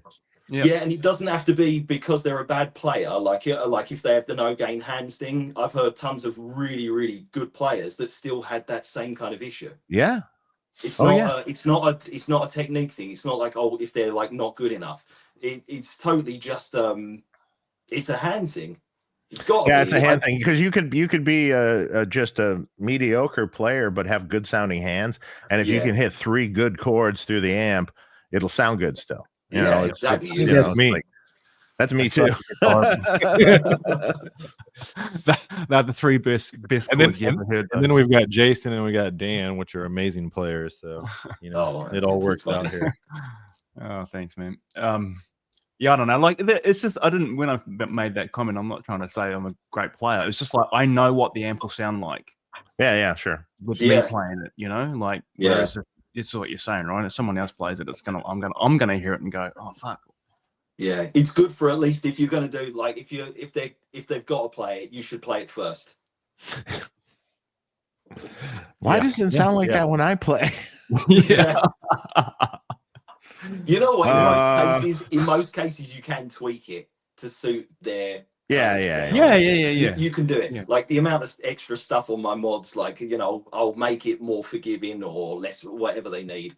But it's just really weird though. How like people really do have their own sound that's like embedded into their hands and their fingertips. It's crazy shit. It is. It is nuts. Yeah. It's the biggest mod out there, isn't it? Actually. 100%. Okay. Josh is asking, hey, cheers all. Any recommendations for noise gates on a single coil? Ooh, I have an opinion. With high gain guy. I have an opinion. Higher gain. Volume knob? With your single coils, you're not going to get anything that's going to quiet him down, really. It's just not. If you want to quiet hiss down from an amp, you can use like a decimator G string or something, or there's several other ones that do the same thing, and they all work pretty well. But to quiet single coil pickup noise, nothing works. No, it's really tricky. It also depends on where you live, because there's going to be frequencies that are in the air. EMF. Exactly. It might be like off of your Wi-Fi in your house, which is is pure evil. For anything guitar related. I once spent like 2 days trying to find a problem in an amp and found it was the Wi-Fi. So the router itself. The routers. I have dimmers in my house. Oh, dimmers! But the dimmers are upstairs in the house, but it's dimmed. And guess what? Yeah. Well, that's going back all the way downstairs, and it is. Yeah, it's terrible. Yeah. So I always tell people, okay, make sure your dimmers are off. Off or all the way up. One of the two. Not in between. Like on or off. It'll be like Yeah. And occasionally some things. I've even had a funky power strip that was causing some issue like that. Yeah. And like I turn off the power strip, it would go away. I turn it back on, it would come on. I'm like, really? I wound up ripping out whatever shit they had in there. So it was just a straight power, standard power strip, not any of the RF bullshit. But yeah, some locations are impossible. I had a shop once that we went as far to try to figure this out. And we went as far as to turn, for this industrial building, to turn the power off in the entire building. And we had a battery powered amp and a guitar. Yeah. And guess what? Still, and like, well, that just eliminated everything in the entire building, and we have a battery powered amp that's not connected to AC, but it's still doing exactly the same thing. If you ran outside and walked down the street 30 feet, gone. Yep. We just something outside with the power poles or the transformers on power poles or things that are radio station with a Faraday cage around the Good luck. I always tell people that. I go, I'm getting noise from my amp. Okay, well, first of all, unplug everything. Set speaker cable and guitar straight into the amp. Turn your guitar off. How's the amp? Oh, it's quiet. I just hear hiss. Mm-hmm. Okay, well, guess what? It's not your amp. Yeah. So it's not your amp. But what do I do about that? I'm like going, there's nothing you can do about that. Find the sweet spot in the room, move around in your chair until you find the quietest spot and use that. Noise gate will help. I mean, you can just like it doesn't really help with guitar noise. I mean, at least if it's guitar noise, it's a struggle. Yeah, or use your volume knob. Volume knob down, that'll do it. But it's you know what though, there's also the situation if you So like where my girlfriend lives, I had a single coil Charvel that I was playing, and I shipped it out there, and I started playing that thing, and no matter where in the apartment that I would use it, it was the hum coming through was way louder than whatever I was playing. It was that bad. Yeah, it was terrible. And I then took the pickups out. I put humbuckers in it, and the humbuckers hummed. And I'm like, okay, so what's going on here? So I tried a battery powered amp to try and eliminate this issue and see what's going on. And I found that it's obviously because she lives near a train line. Yeah. The train line, the overhead lines near the train are like literally, the equivalent of like two apartment blocks away from us, nothing much. And the noise coming off of it's insane. So even with humbuckers, symmetrical wound coils and everything, which are like, your best shot, it still was so bad that it was unusable. So I just went to humbuckers in that guitar, the one that I was playing there. And I can't use single coils in that apartment. No, you just can't use them at all. So it's just like, well, yeah, I just, I had to put a high pass filter on the volume pot and just roll it down, and you get that kind of single coil kind of twang thing going on. So that works, instead. But no, if you're in the wrong location, there's nothing you can do apart from maybe wrap your whole body in tinfoil, and the guitar as well. The whole thing. Yeah. The whole room. And like Faraday cage for the whole entire room. Faraday cage, the whole room. Yeah. But good luck with that. That's going to cost you a fortune. Yeah. There's a bunch of views in here about great amps of the 90s, I think.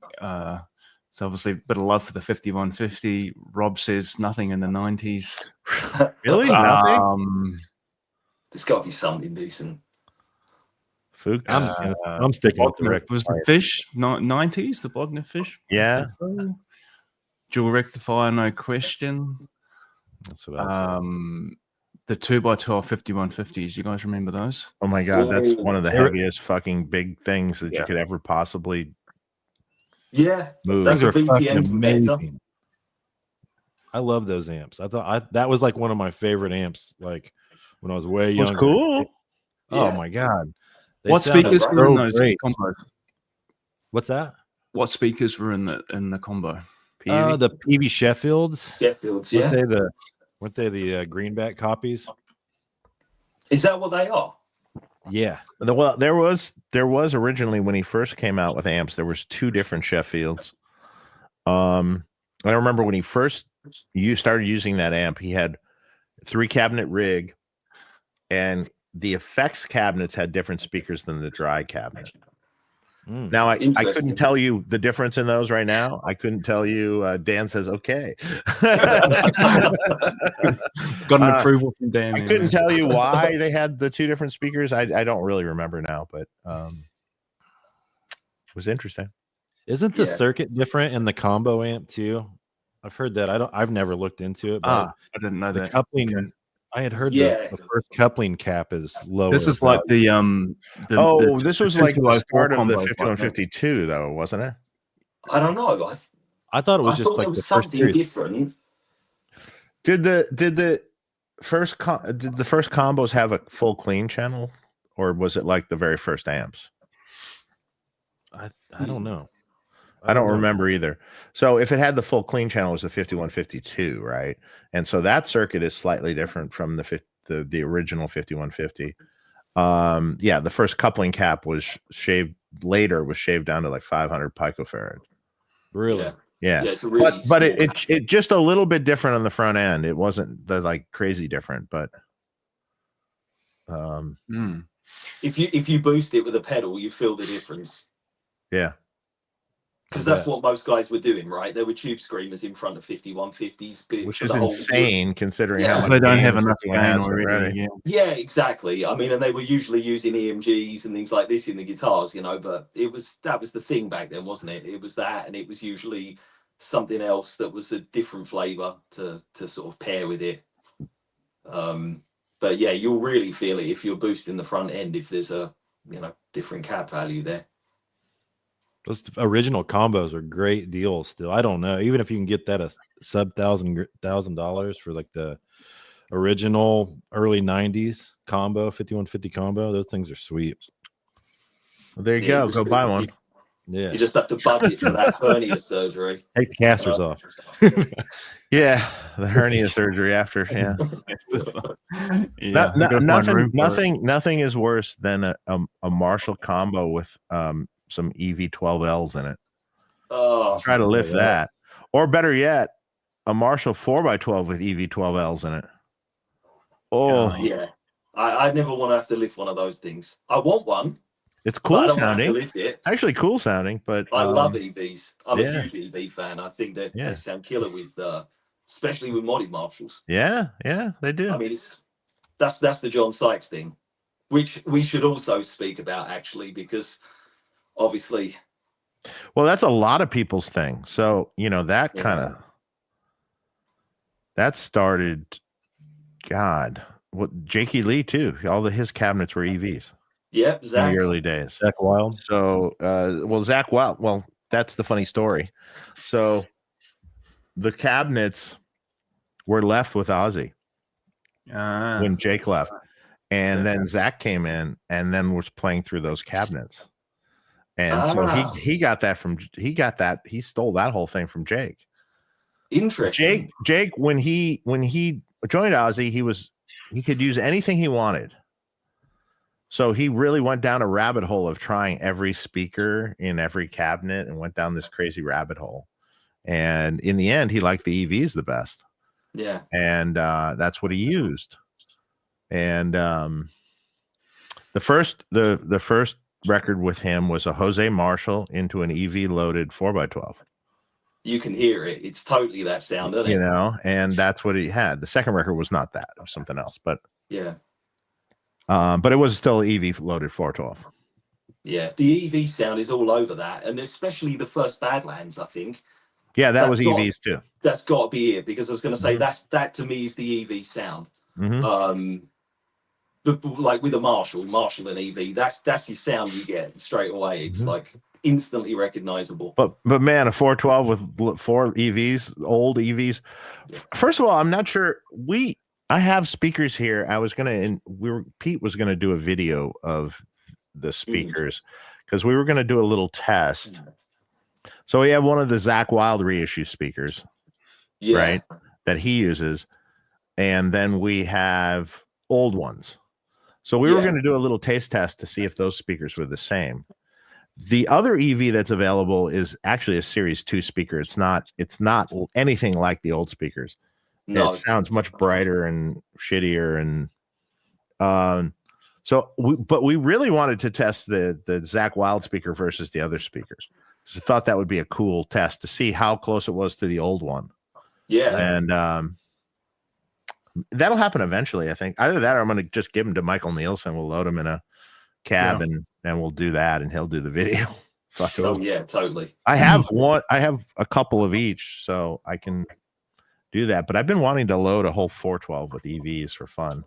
Same. I've been thinking about it, or maybe even a 2x12. I like them. I like it front loaded. Oh yeah. Like with EVs, I like that front loaded thing with it, because it's just really, because they're kind of, I hear them as a bit smoother and darker generally. Yes. And I think if you front load them, I normally don't like any modern Celestians front loaded. No. They're really present. They're too sharp. But I think with EVs, you can afford to front load them because they've got that smoothness already. So if you front load them, you just get more presence. Yeah, but all those classic records that we just talked about were rear loaded. They were rear loaded. Yeah. So. I know Sykes's ones were front loaded. Well, that later, because they weren't they a different cabinet though? They were. They were Wizard cabs. Is that what they were? Yeah, they were Wizard ones. They were a few of them came up for sale, but he didn't have EVs in all of them. He had 65s in a bunch of them. Those are kind of, even though they don't have the EV sound, they've got something in the mid range that reminds me of the EV. I don't know what it is. It's they make everything sound gainy. I have one over here. Yeah. Actually, I have to look which one's which. Yeah. They're the lead cone 65s. Yeah. Yeah. Dave, is that a cab that you in your 2 notes Dyne IR pack? Yeah, there's that cab has 65. Yeah. Yeah, I've used that IR. It's great. It's a great me too, man. one. It's kind a good of a scoop. It's got that. You're right, Dan. It's got that. Yeah, something in the mids there that kind of. The mids are a little scooped on the 65s, but there's something kind of cool sounding in general. And so the one cab here is a blackback 75 hertz cab, and the other same era cab, but then the other cab has 65s in it, and together, man, they're fucking amazing. They fill out the gaps. Yeah, they fill out the gaps of each other, and just together, and it gives you, when you're side by side and you're powering off 1 amp, it kind of gives you this spread because they're 2 different speakers, right? So it's giving you this like thing. And it's amazing. Cool. It's amazing. Yeah, the process. Sorry, mate, go for it. Oh no, you go, Dan. No, I was just going to say those like things like 65. I'll be right back in 1 second. Era of those speakers, like the 65s in the 80s. The 80s are also really cool, but they made like different versions. Sometimes they're good, and some versions are not so good. Yeah, some of them are weird. Like the 80s, like I found that the bass cone version is really cool. It's more like a 65 than it is like any of the other 80s. But like the cab that's next to me is like a late 70s JMP cab that's got the very first 80s in it, and they're 16 ohm, but they are not the bass cone or the lead cone. They call it a low resonance Kurt Mueller cone. Mm-hmm. I've got a feeling it's called it. Is it an 1105 cone or something like this? I'm not sure. It's a weird thing, but I think it's like 45 hertz. They made them for bass, but it's weird. They sound wicked good with a Monty Marshall. Yeah, cool. Very much like that kind of Sykesy kind of sound that we were talking about. You know, it's really they're really, really big. They're not overly mid-rangey. They've got like a little bit of a scoop happening, but they're present. They're real tight on the bottom. But again, they have that thing where they make the amp sound gainy. Yeah, I think it's got something to do with the voice coil. The material. That'd be a good match for a player that has no gain hands. Yeah, or just a sicko like me that likes to run everything on 10. You know? Yeah, man. 100%. We've got a super chat here that actually does have a question below it. So thanks for the super chat, man. Here it is. Dave, is the Jose going to be available through Sweetwater or direct? I think you've answered this on Tone Talk. In the US, it's going to be direct, and we will announce a waiting list for that. Here's the issue. So I'm going to use these pots in that amp, Toko's sealed pots. They sound amazing. I think they actually sound better than most pots. It's interesting. And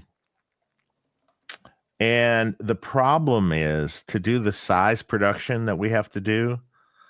Well, it's 20 weeks to get them. So, unfortunately, our time frame on those is going to be pushed a little bit because of that weight. I really want to use those pots. I used them on the prototype and I don't want to change it. Damn. I love everything about the feel and the taper of those pots. They're just really musical. It's funny. I ran into Delana Scott from Third Power at NAMM for a minute, and I talked to her, and she was talking about those too because she was using some. She goes, "God, they sound so good. They're so musical and nice, and like," and I'm like, and they look cool. They sound really good. Actually, they're not cheap, but they sound really good. They're a lot cheaper than PEC, though. Yeah, like a third of the cost of PEC, but which are just, I don't even understand the pricing on those. There's like $20 a pod. Yeah, that's crazy. But we wanted to use these really nice pots, and I used them in the prototype, so I don't want to change it. So it might be a little longer, but just hang on. It's worth it. But you're going to do like a pre-order or a list or something? We're going to do a list. We're going to do a mailing list, essentially. So we get all the people's things, and then how that probably is going to work is we're going to make so many amps, and then we're going to, however many that is, the first batch, however many that is, maybe it's 50, let's say, we're going to then email the first 50 people on the list. And then there'll be a private link. It's not going to go live for everyone in the world to snake these people that have already been waiting. No, there'll be a private link, and they'll be able to have an invitation to purchase the amp. Now, if they don't, well, then there'll be a few more that we can offer, you know. Yeah. Cool. Yeah, we're trying to make it fair, you know. Yeah. But you have to understand, like in like if you're making a bunch of things, it's not like if you're making one-offs or 10 or 5 or something like that, it's really easy to get parts. That's easy. But if you have a need for making, let's say, 1,000 amps, that's a whole different story. Yeah. And judging from the emails, it might be 1,000 amps. Yeah. Probably. I don't know, but that might take a very long time. We're doing them in limited batches, and I'm really involved in these ones, and like, so we're just doing like little pieces at a time. 1,000 might be exaggeration. Okay. So, but I've gotten a lot of emails. Okay. Yeah. I mean, so many, it's frightening. I thought the transformers were super cool, man. Like, oh yeah, those nice end bells on those transformers. Yeah, those are fun. They do that at the factory, or how did that work out? We have to do the you know, we have to get them powder coated and made and lasered. Yeah, then UV printed and all fun stuff. Printed, okay, this UV. But that's so nice, man. You could offer the amp with a no head shell option. Just people having yeah, or like a see-through. They're cool, and the cool thing on the back of the amp is there's the, you know, his picture. Yeah, and you know, and his actual signature. You know, we took it off a document that she had, and you know, it's really, that amp is really honoring. Like I've told people, I didn't, and someone got really pissy about something. Someone said in interviews, I said, yeah, we're doing this, and the only thing that was improved upon is how it was switched. You know, the switching from the original Jose. And he was like, you're throwing Jose under the bus. I'm like, wait a minute, no, I'm not. If anything, this is a complete, I mean, I knew the man. If anything, this is honoring his legacy, that he, you know, he was a pioneer in this thing. And this amp is to honor, this is like the amp that he never made. I didn't change things about the circuit. I just took what I've seen probably 100 of real Jose's. And I've just took, you know, Famous Amp Sykes and Steve Vai and all this stuff. I just took what I've seen and put it in the amp. The only thing improved upon is the switching. Because the switching was so archaic at the time. Yeah. There's just better ways to do the exact same thing now, with just better ways to switch it. I mean, to put everything on one master volume pot, that's just a bad idea. We all know the bleed and everything, you know, and you push-pull master, whole thing, any push-pull pot sucks anyway. If you break the pot, oh man, that one. Well, but the pots are fragile as it is. We use push-pull pots and stuff, and those Bourne's pots that, you know, that are available, that are just a standard 1 meg with push-pull, dude, they fall apart. Yeah, those fragile as all the time. You have to go through and find. They break. What happens is what happens mostly is the ground lug on the pot loosens up where it's riveted to the thing. It loosens up and loses connection, so then you have no ground, and so it does all sorts of weird stuff. And let me tell you, like, we try to be very careful how it's soldered. We try, and we have like a 50% failure rate on those pots. Wow. Yeah, you know, at the factory before they leave. I mean, it's like insane. It's just like, I have to bin a fair few of them that, you know, if I put them in and solder it, and then I feel that something's not right there, it comes straight back out. You know what? I've I've vowed now never to use them again. Yeah, because it's a good one doesn't exist, and it just falls apart. And I don't want that in amps. You know, it's just like in production, I think there's better ways of approaching it. In mods and stuff. You know, it's different, but when you're doing production stuff, yeah. I mean, I like the idea of the push-pull pot because it's cool. You can do different things and you can pull the pot and great. Sure. But if it breaks, you don't have to drill another hole. And, you know, it's that whole thing about the stock look. Back to what we said before about you know, these guys with mods, particularly, right? And it's like, no, I want 6 knobs and it's got to have 4 inputs on it still and whatever. You know, like push-pull, good option for that. But in a production amp, you can just put a switch. Yeah, you know, on that Jose, like I said, I kind of kept it traditional. Yes, there's all sorts of modifications you can do to that circuit too, to do slightly different things, and you know that's been popularized by Fortin or you Dan or you from Fortin or whatever, and or Cameron and stuff like that. You know, the switchable bright cap on the first gain pot and this and that.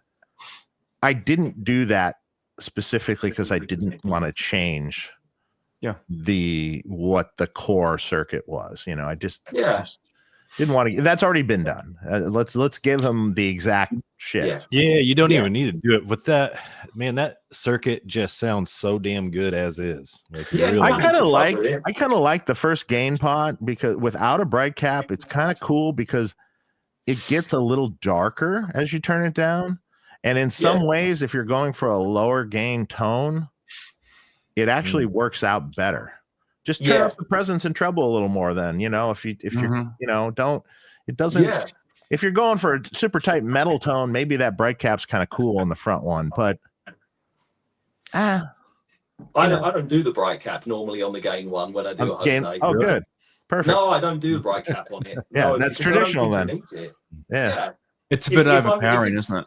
Yeah, if you're doing like a legit Jose circuit, it doesn't need it. It's bright enough. It's clear enough. If you want to change the voicing, there's other little things you can do that do it better. But I think the 268Ks, you know, shaping the sound right after the pot, that to me is such a huge part of that circuit. Yeah. If you change those, even if you change those values it's a different amp.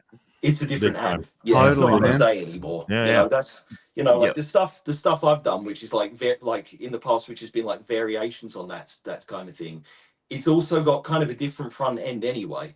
So it wasn't kind of aiming to be a traditional, it wasn't aiming to be like the standard Jose thing, but the normal Jose dual 68Ks without the bright cap, it's great. And if you're playing high gain stuff, I always feel like you kind of need to turn that gain pot really high up anyway.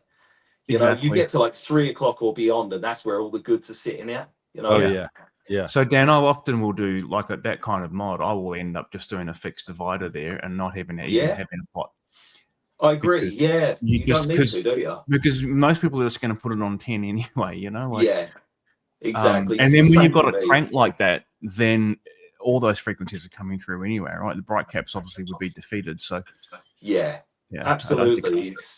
And also, especially if you're going to do like we were talking about before, where like perhaps someone doesn't want to have like a lot of that extra pots and controls and switches, bypassing that first gain pot, that frees up one of the it's like that's one of the added pots you would have put in, so you do away. Well, you can make the amp look like a stock, you know, 2203 or an 800 or whatever if you do that. So you just end up with a gain and a master volume and maybe some stuff on the rear if the person's looking for it. Exactly. Here's a circuit or a preamp that caught my eye. I'm interested to know who's played with one of these. The Langner stuff. The DCP one. I've not had one in my hands. Me neither. No. Oh, you have or no? You haven't? No. I haven't actually had one. But I've got a lot of experience with that circuit. It's great. The five, is it the 5-stage circuit? Yes. Oh man, Langner. Yep, 5 gain stages. That like absolutely that inspired like stuff I've done, like Rock Monster mod and stuff like that. It was totally an inspiration. And Todd did brilliant work. It's kind of interesting. Some of the stuff I've seen, it was like a little bit. Sometimes it was kind of the actual execution of it might not have been super beautiful inside, but yeah. No offense in any way. It's just that's how things were. I mean, guys didn't have like a million things to reference the copy and everything. So, but the sound of it, if it's done right, I mean, the standard circuit is a bit round and it's a bit it is squishy, when you play it. But if you take that and you go further with it, you can really make that thing way more tight, aggressive, and the rest. So, how's the insane amount of gain?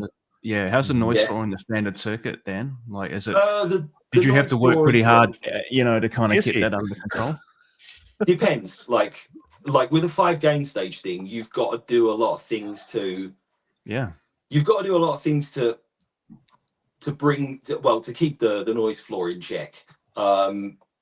And you're obviously, if you're running 5 gain stages, you're not going to run 5 stages all red hot. Mm-hmm. So with a 3 gain stage mod, you might have 3 stages that are running super hot.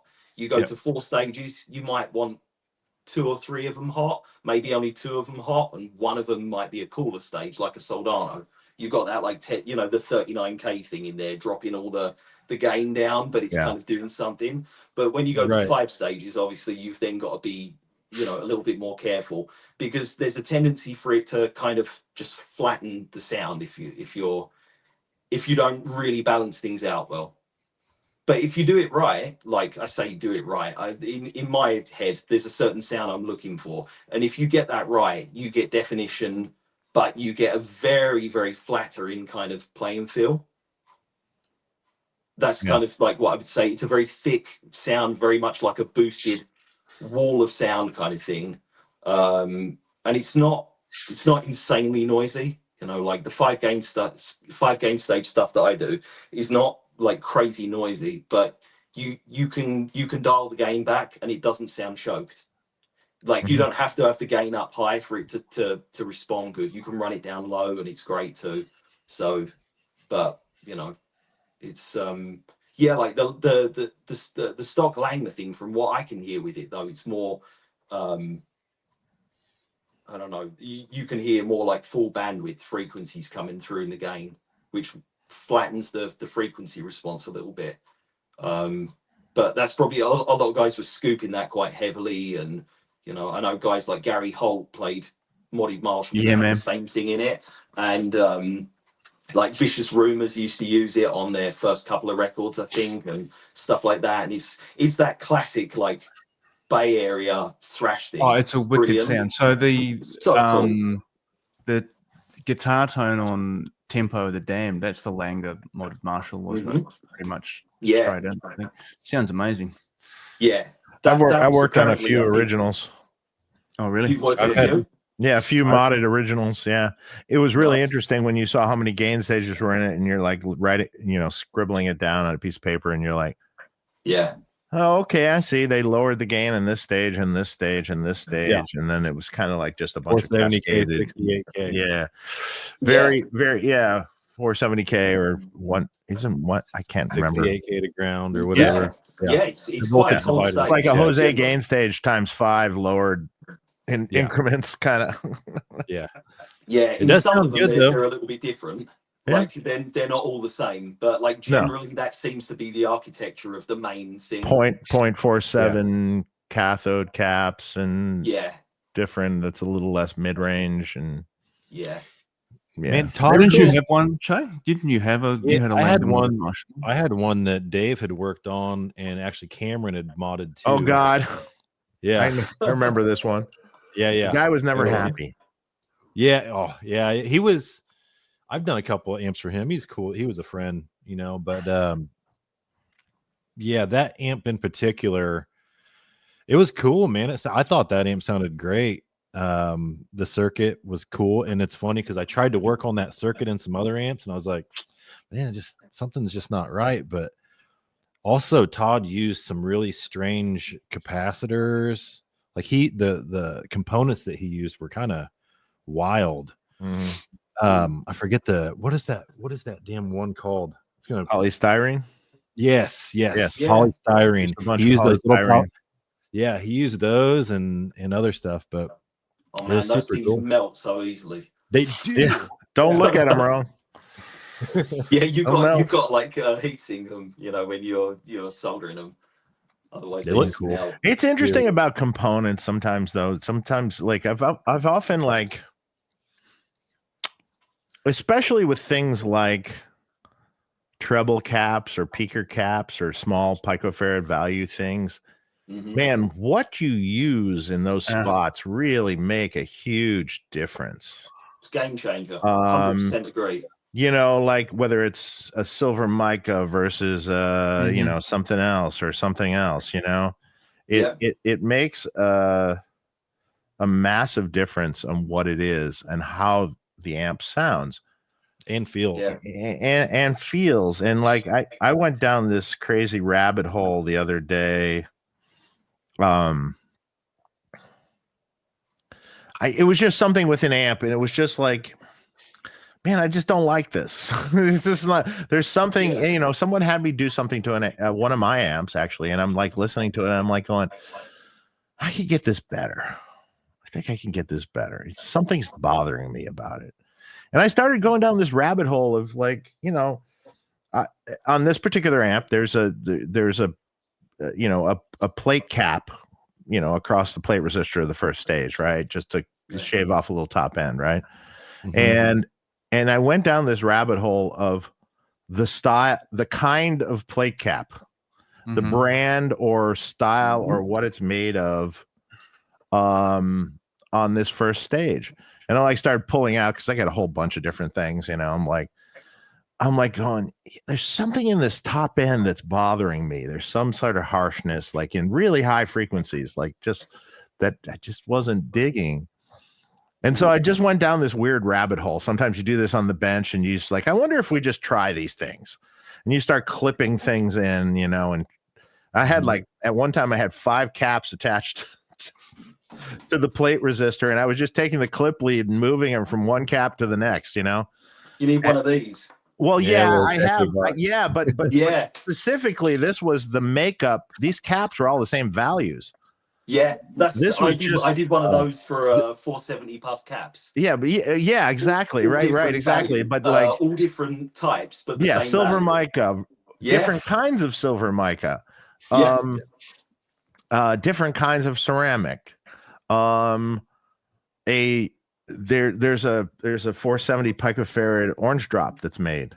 And a WEMA 470 picofarad cap.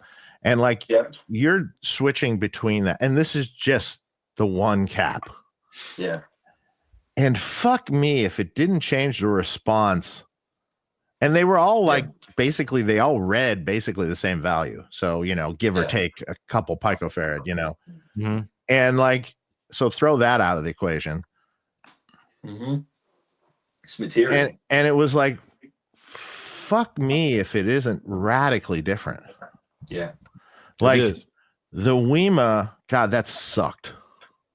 Yeah, it like makes I found it like dull. Really, it dulls everything out like that kind of thing. Really dull. Might be okay in a certain kind of amp. I've used them in the past in a treble cap before because this amp was kind of harsh or something, and it kind of worked in that. But I haven't used them in years, and I just this is a plate bypass cap. This is ridiculous, right?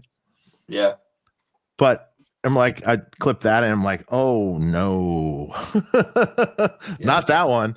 And then like, you know, like I had the Shea orange caps that I use. I had TDK blue ceramics. I had 2 different kinds of silver micas, cheap, and the CDE ones. And then I had the orange drop. And man, what won? The orange drop. Yeah, interesting. It sounded to the top end more. It just sounded. It even sounded good in the low end. It had this definition, and there was a sweetness in the top end though that was really nice. So, and it wasn't grainy at all. Sometimes the ceramics will get grainy in those spots a little bit. You know what I mean? Like kind of. I hate grainy. I don't like grainy necessarily. But it's funny. It's all a teeter totter of everything else in the amp, you know. But man, that orange drop was amazing in the as a plate bypass. Whether it's amazing everywhere else, I've had them before and I've tried them in different spots, and I had some success with them. But I thought it sounded really good. Was it the polypropylene one? Polypropylene, yeah, yeah, with the bent legs that are like bent, like in a like a. It's like a 715 or something like that. No, it was I think it's the only thing that's available orange drop that's in 470 puff. Because I've had some orange drops that were. I had some polyester orange drops.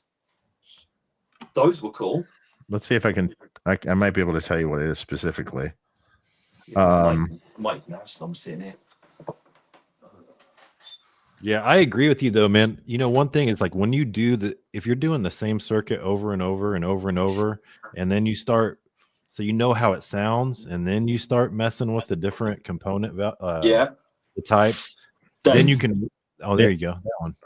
Hang on. Is that the one? No, it was smaller than that. This is like thin.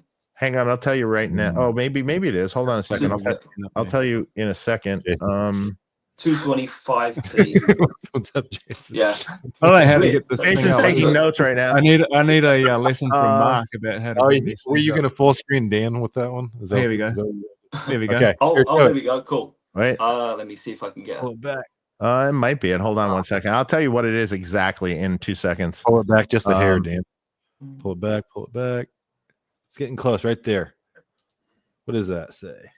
I can tell you it's 225p. Oh, 225p. Yeah, 225p. Here it is. They're a 400 volt rated one. It's polyester. No, that's not it. So I know they do another one called a 6PS that's polyester. No, that's not it either. No. So this is a polypropylene. I never buy the orange drops in polypropylene. This is a polypropylene cap. It's actually a 2 kilovolt cap. Oh. And it's BFC 237 545471. Interesting. I've never heard of it. And it's actually an AC pulse film cap. Interesting. It's a BFC series 23 BFC 2375 series by Shea BC Components. Interesting. Check it out. Yeah, I mean, like here Mauser has them.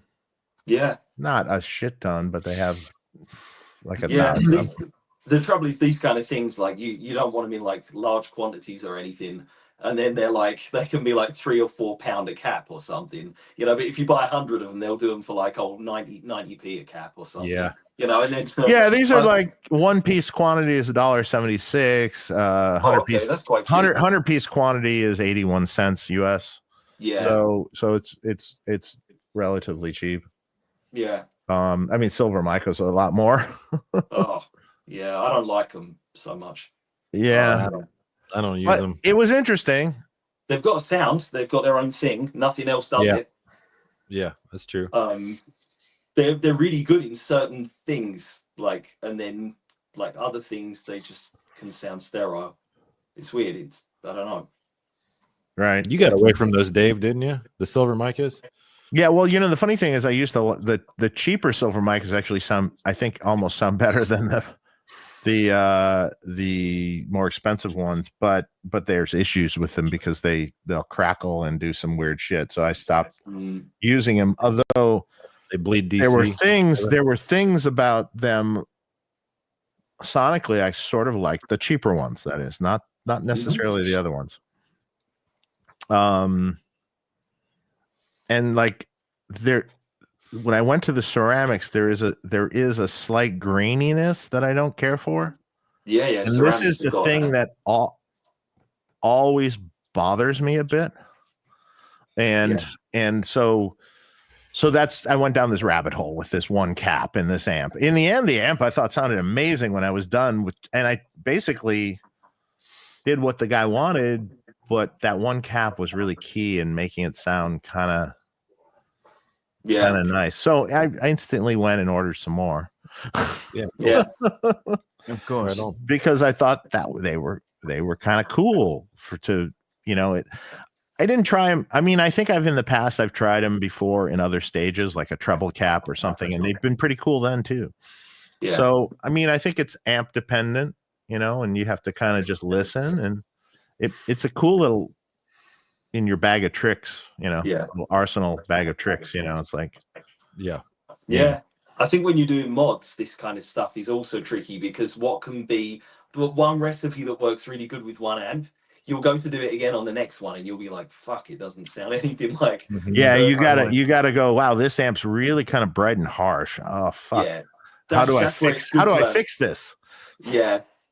Yeah, exactly. It's like you have to kind of like look at it on an amp to amp basis and work out like, okay, does this one need that or does it need this? Or it's like, this is where if you're working on the reissues, Dan, like the 2203X or a 1959 reissue or hand wide, they're pretty consistent from donor to donor.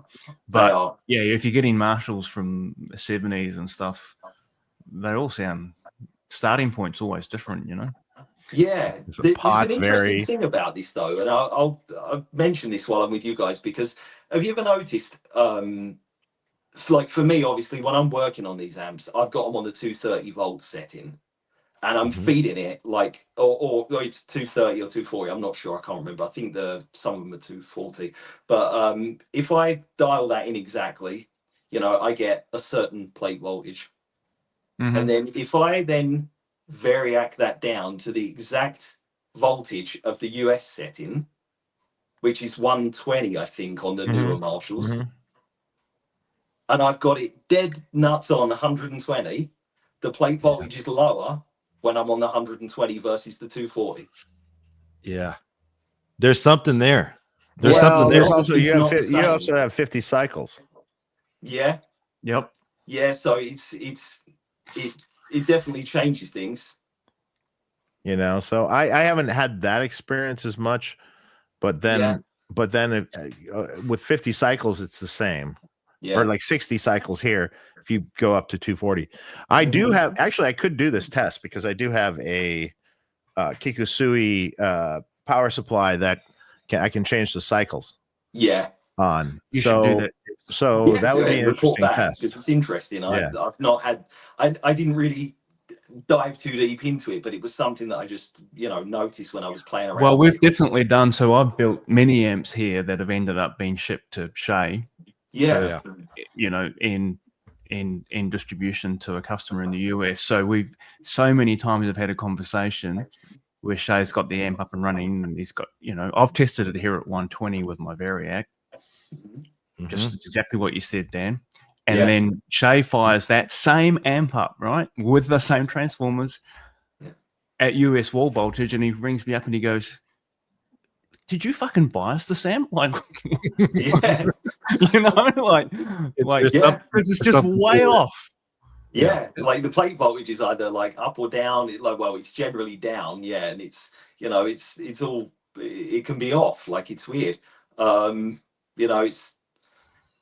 It's well, the thing ultimately probably to check first off is read your heater voltages. So read the 6.3.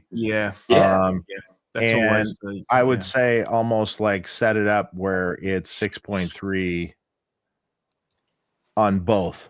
Yeah. And then see if it's really different, because it's good advice. Maybe. Yeah.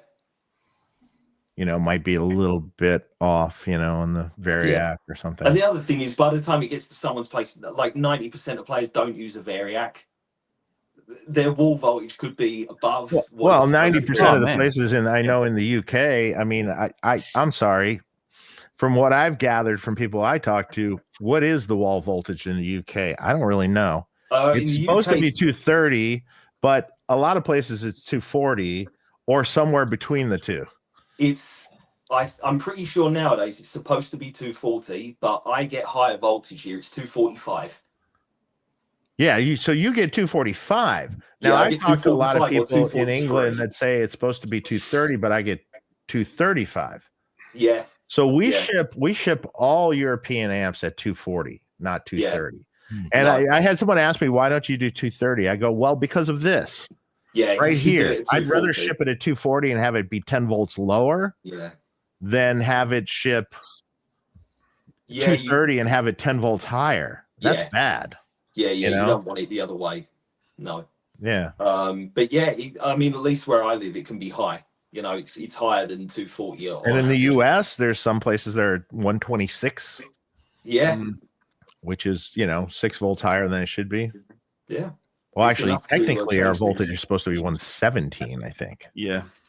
Yeah. But, Yeah, you see that. My shop's 117. Yeah. But I bias everything at 120 exactly. So. Yeah, it's like a kind of happy medium. I'm getting about 235 here these days at this place. Oh, you're pretty good there. I've seen some places in Australia be 250. Yeah. If you get into out of the urban areas into the more remote country areas, it's you never know what you're going to get. But because forever it was. Imagine if an amp set for 230 and it's 250. Yeah. Fuck. Yeah, it's really tight. Crazy. It's grainy. Yeah. There's a lot of why is my amp so bright? Yeah. It's just stiff. There's a lot of comments in the chat here about Marshall's recent change of ownership again. Yeah. But wait, before we start this, I gotta use the restroom again. Yeah, all right. Hell yeah. So just we'll get the ball rolling on this.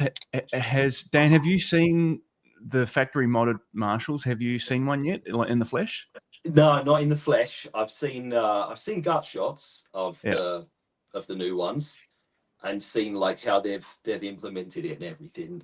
But I've not yet seen one or played one in the flesh. I'm not even sure if like anywhere has actually got them in stock other than perhaps like a test unit. I'm not sure. Yeah. I'm sure they'll be coming through to you, right? You'll be seeing them eventually.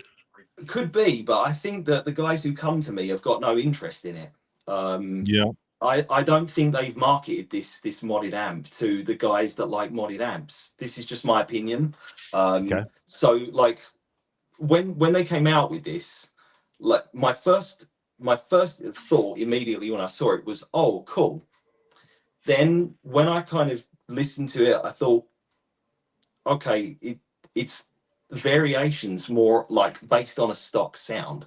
Like it isn't really going that far away. No. To the point where I would care to bother with that, because like I own personally a load of stock Marshalls. I'm not one of these guys who only plays my own mods or whatever. I love stock Marshalls. I grew up playing them, and for me, a stock Marshall with a great pedal, like I'm a huge fan of taking a Plexi or or a 2-input amp and running like a Boss OD1 in front, cranking the shit out of it, and and going for it, and it's just got a sound of its own. But like for me, quite tame. The mods are quite tame. The mods aren't really getting you in that territory anyway. No. So it's like they're not doing what you're already trying to do with the pedal and the other shit that you plug into your Marshall, your stock Marshall. So I think the adding the Jose Master to the Plexi, essentially that's what they did with 2 different clipping levels. I mean, that's basically just going to get you the sound of the cranked Marshall at a lower volume. Essentially, that's what it's sort of giving you. It's not giving you more gain per se. It's just giving you more gain at a lower volume. Yeah. I mean, you could have just put a post-phase master in it and probably got the same amount of. I think you get better out of a post-phase inverter. I think you get a bit more gain from it because then it drives harder. Like I've had some of the Plexi style amps, like the John Searle ones in, where they've got the post-phase inverter master on it. And that thing's great at low volume. Pretty good, it's gainy. It's totally good. You know, it's great. So, you know, the Jose thing, I think it sounds great if you're going to turn the volume up a good amount. But let's talk about the implementation of it, though. Yeah. Shea made a great comment. This is the hot topic. So Dan, there was a time, but just before we jump into the wiring layout, when I first got wind of that Marshall were doing this, I was like, and I remember I might have been chatting to Dave or Shea or both of them. You were you were here. You were at my shop. Oh, was I actually here there? And we called Dave. And we were on the phone with Dave. Yeah. You know, and maybe I did, or one of us said, I wonder if Dan's involved in this. You know how many people contacted me when they saw it and asked me the same question? My Instagram inbox was just filled. Really? Everyone was saying, whoa, did you have any involvement in this? And I was like, nope, didn't hear a word. Never heard a word. Man, because you know, we said that, we were like, they got the guy.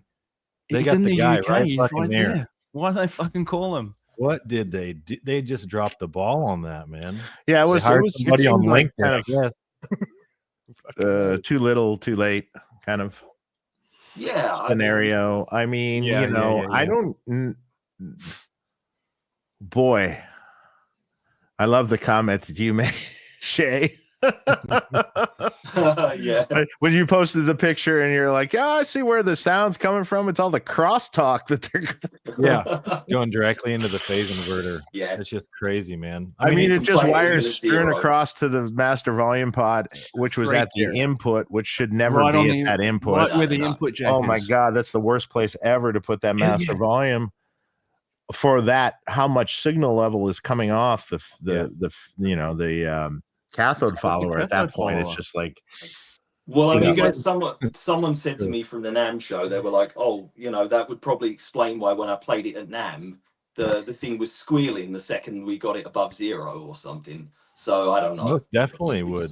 In my experience, if you put that kind of a master volume anywhere down that end of the amp, if you don't shield it, put aluminium shields around it, do every fucking thing you can dream of, it just doesn't want to play nicely. Oh no, it's terrible. I mean, there's a good reason why Jose was sticking it down the presence end, you know. Yeah, and then that still had issues. I mean, original Jose's bleed like a motherfucker. Yeah, when that master is at 0. You know, last time we were speaking, we were saying about all of us were saying if we were talking about any of those done like that didn't bleed.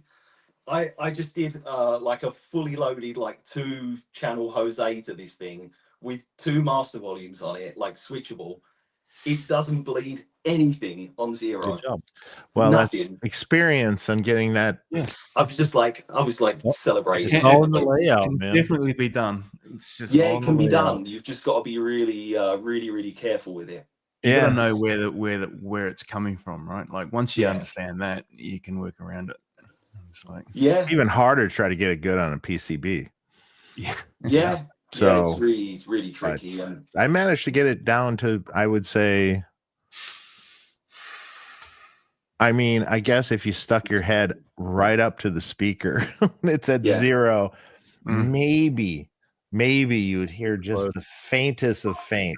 Some people are like, what sound? I don't even hear it. What are you talking about? No. I'm like, oh, you hear it? It's just there's a little bit there. I'm like, okay, that's fine then. if there's only a whisper of it, you quickly override it when you get the volume up. As long as you override it, it's good. Like, but if it's still there when you're at 9 o'clock and beyond, then exactly. It can't be enough that it's actually like channel bleed or something, you know, like a gain channel bleeding into a clean channel, like everyone can hear it, you know. It's it's horrible when that happens. Like I remember going through hell with that when like we were doing like the first Cali mods back in like 2010. And I remember putting it in different places at different times, and you know, it was just. I was trying everything, you know, everything I could possibly try, and I was struggling with it. And then eventually kind of found a way that worked. And then it was like, okay, just stick with that and don't mess with it. Yep. Everyone's been, well, not everyone. We've all been through that learning curve. shielded wire, and then getting that phase inverter away from everything. Yeah, like just get it away from everything. Yeah. That's like that's the most important thing. The input to the phase inverter versus that really high level signal. It's just that's where it bleeds. Yeah. Well, the phase inverter wide open. Yeah, I mean that's just where the cathode follower away from the tone stack as well, because it's obviously wide open, right? The tone stack straight into the Well, you can even get bleed if you put loops in certain spots. You can get bleed that jumps from the cathode follower into the send of the loop too. So if the loop's I have this right above that tube. I always have this metal ruler, right, that I just ground to the chassis or something with a clip lead, and then I'd move it around spots to see where it's bleeding in, in different things. And you find you're like, oh, right there. Okay, well, in this mod, I'm gonna have to put a shield there, fabricate a little metal shield. I know you've done it. Yeah, I was going to say you've for sure seen in some of mine. I've got like little rooms that the little rooms where it protects it. Yeah, I sit there like cutting metal and shaping it and getting it in the chassis and everything. Yeah, but it works. It's there for a reason. Yeah, it totally works. Yeah. As soon as you ground something, it's safe. You just got to be careful. Any hobbyist listening to this, it's not recommended. Do not ground the ruler and then touch anything with the metal. It's not recommended to hold a metal ruler and poke it around in your live amp. While you're doing that, wear a pair of rubber gloves, okay? Yeah. The fun part is when you make a mistake and you accidentally touch something. Yeah, we've all been there. I'm not saying that happened, but maybe. Yeah. Never happened. That's when the ruler just flies out of your hand. You're just like, fuck. Fun side. Welded to the chassis. And not to touch anything, but once in a while, if you're doing probing around, you just make a little slight error in your, thing. And you get a little wake-up call. It certainly wakes you up. I should take my own advice and wear rubber gloves. I'm sure you don't wear rubber gloves, Dave. I'm sure you just get in there with a ruler, but you know what you're doing. Would any of you do a 6 power tube amp?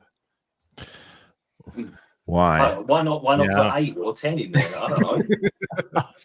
I mean, to make what, like 150 watt amp or 150 something? Watt, like what's the diesel amp that has like is it the Herbert or something? I can't remember. 6 power tubes. Yeah, it's insane.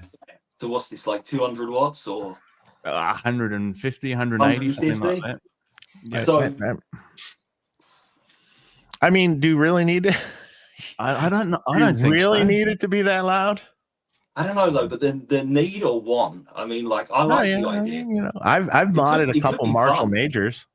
Yeah, and like the Boogie Coliseums with the 6 tubes in there. I mean, the headroom is like really cool. You ever modded a major? No, actually, I've not. That is fun. Yeah, I never even worked on one yet. Yeah, you can mod the front end if you just don't change the power section. Really, just mod the front end, and if you do that, man, it sounds like a freight train hitting you. Yeah. Especially if you get it up loud, it's like you think the cabinet's going to blow up. It's awesome. Yeah, well, greenbacks and things like that, like out. Oh man, fucking great. It sounds like a freight train is coming at you. It's amazing. Yeah, kind of fun. No, I like the idea of the really high power section thing. It's cool. But yeah, I mean, if you're not going to run it really loud, kind of what is the point? Yeah, exactly. If you're going to like really pummel the thing and crank that volume up and run it through 2 or 4 cabs, then great. But if not, it's a lot of extra stuff for like not much benefit. I've been to one of those, like some of the guys around here, the people that you guys would know actually, because I bought amps off you guys. They do like an amp fest a couple of times a year and here in Melbourne, and one of the guys has one of those 180 watt diesels. Yeah. With 2 diesel 4x12s, and I've been in the room when he's like, opened it up. Yeah. It becomes so loud that you actually can't hear the guitar tone anymore. You know what I mean? Yeah. Like it's just this. It's like getting hit with a baseball bat or something. It's like I just can't hear it now. It's just noise. I don't know. Yeah, too much. 100 watts. I reckon it's more than enough. It's like modding it. Like I said, it's like modding a major. You're just like, or modding a Park 150. Yeah, those are expensive though now. Yeah, God, they are. What's not expensive? That's true. But those are like, I don't know, like even beaten up examples in the UK are selling for like well over 3-4K. Yeah. And it's like, Jesus, you know, this is like late 60s Marshall prices. Like, yeah, silly money. I have one here sitting somewhere in my picture. I just worked on it. It's actually, wait a minute. It's actually down on the floor here, which you can't see. On the floor over here. What one is it? A Park 150. Nice. Yeah. Pretty brutal. What's the plate voltage on those, Dave? 600. Ouch. Yeah, that's 65 KT88's in it. You know? Yeah, that's getting into like laney territory. Yeah. Oh, yeah. Oh, those are fun. Super groups. Those are cool. Yeah, I think the transformer on that could like unloaded. I think it's 800 volts, isn't it? So it's crazy. Shit, I don't know. Really maybe crazy high. Once it's loaded, it drops, but like it's still like 600, isn't it? I don't know if it's as much as 600. Not here, but I think it's like 530 or something, or you know, something. Probably where I live, plugging into it. Yeah, the voltage it would probably be like 600 something. Yeah, I always tell people that have those, I go, yeah, you know, you're gonna run this on a Variac, and you're gonna run it at 100 volts. Yeah. And it'll still be brutal. It is. You know? Yeah, exactly. Yeah. But your tubes will not actually implode. Yeah. So. Calypso amps. Hey man. All in for NAMM 26. 2 amps, 2 cabs, some guitars. Let's think about it. Yeah. So man. Yeah, man. We'll talk about it. I think it's actually a pretty cool idea. I think it's a cool idea. You know, if you can do it somewhat. Okay, so you know the details reasonably. on NAMM. When do you have to? Okay, say that we're going to plan for 26. What do you need to plan for, and when do you need to sign up? What is that whole process? That's a very good question. I mean, there is early bird specials that they do that. Like literally, they start sending those emails right after the last NAMM you just finished.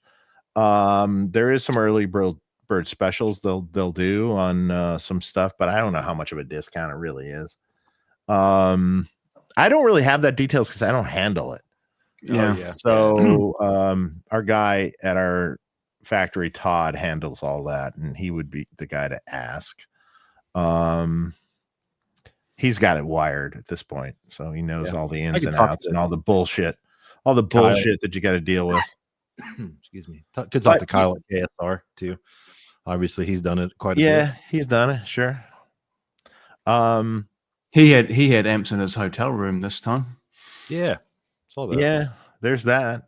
You can do that too. Crazy way to do it, but yeah, can always do unmarked cabs, which you can get from us. You know, we just take the logo off and stuff, and then you don't have to fucking ship anything stupid. Yeah, you know, just leave the logo on there. Hell, yeah, yeah, yeah. Well, man, it's I think you can sign up, as you say, Dave. It'll be the thing to do. Get on the website, sign up to the mailing list or whatever, and I guess they'll start sending stuff out telling you when you need to get your shit organized. I mean, you'd want to get a decent location too, I guess. I mean, I've never been to. Yeah, that's another issue. So, like this year, they finally opened up the lower floor again, and I don't know if the lower floor is really somewhere you want to be. I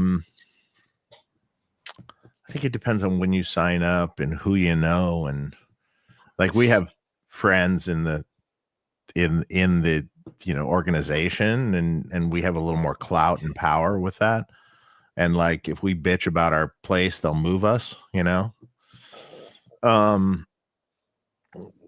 Sick the owner on them. Yeah, we'll talk about it. Though, it's man. kind of a cool idea, though, to do a joint booth and like share the expenses and just if everyone gets along and stuff, it'd be totally. Man, I reckon it'd be killer. I've seen a bunch of those kind of independent pedal guys do it, don't they? I've seen. Yeah, they do it. Yeah, like there's often little pedal groups where there's different pedal vendors in one little group. But I mean, you could. I mean, it gets a lot more affordable if you're sharing a small booth with, whatever. We have 4 heads and 2 cabs or something, which fits fine in a 10x10 booth. And, you could get, and if you're sharing it 4 ways, that's way cheaper. You can do NAMM on the cheap, Everyone's you're only allowed to bring 1 head. Well, you can probably fit more. Someone turns up with fit more, but a couple each, maybe.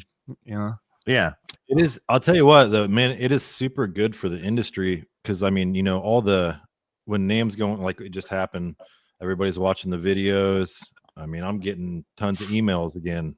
Everybody goes through their Christmas, they're chilling for a bit, and then NAMM hits, boom. It's perfect timing, isn't it? Really, it is good timing for the industry. Yeah. So, yeah, we'll have to talk about that. Yeah, I feel like it would be a good idea to go there, just be really planned out. Like if you get some coverage of the amps, have a lot ready to go to sell them, which would be smart. Yeah. But I don't know. That's the hard part, though. Yeah, you got to have a game plan. The shit ton of amps. It's getting, like Dave said, getting all the stuff. Yeah. Building. Yeah, that's a shit ton. Our shit ton is different than your shit ton, though. It is. We still have to wait. I mean, hell, when we're buying transformer orders and stuff like that, it takes time. Yeah. Kyle's not necessarily super fast. Imagine like you're doing 1,000. Okay. So let's say, for instance, like on our 50-watt amps, we use the same power transformer and the same output transformer for most of them. Not the twin sister, but like anything else we do. And so we have to get enough transformers for the B50 amps, the JKD 50 amps, the small box 50 amps. I guess that's it for the same transformer, right? So you have to figure out what that output's going to be for your period of time, and like if you have a new release, it's going to be a lot up front. Say you're going to sell 200 or 300 or 400 of them. I mean, the Plex output transformer is the same too. So the Plex, we sold, I think at this point, 500 of them or something. But use that same output transformer in 3 other models. Where then you also sell, in the year we sell, 200 of this one, and we sell 200 of that one, and that Jakey Lee's new, so that's going to sell initially a lot more. And hi, Habor, can we have 1,000 transformers? Right. Yeah. We can spread it out, but it's pretty insane. How long will that take? And well, we don't know. That's always different. It does change a little bit. It varies, and I have to say, we probably make your wait longer. Can be. I'm sure. Yep. Because we're the bigger account, stealing all the parts. Dude, they treat us so good though, man. No, they're nice. They're great. They treat us great, and we still we pay them quite a bit of money every year, so it's nice, man. Yeah. That's a really cool. I think we've talked about this before. You've never been to that factory, Dave, or you have? I haven't, but George Metropolis has told me all sorts of things about them.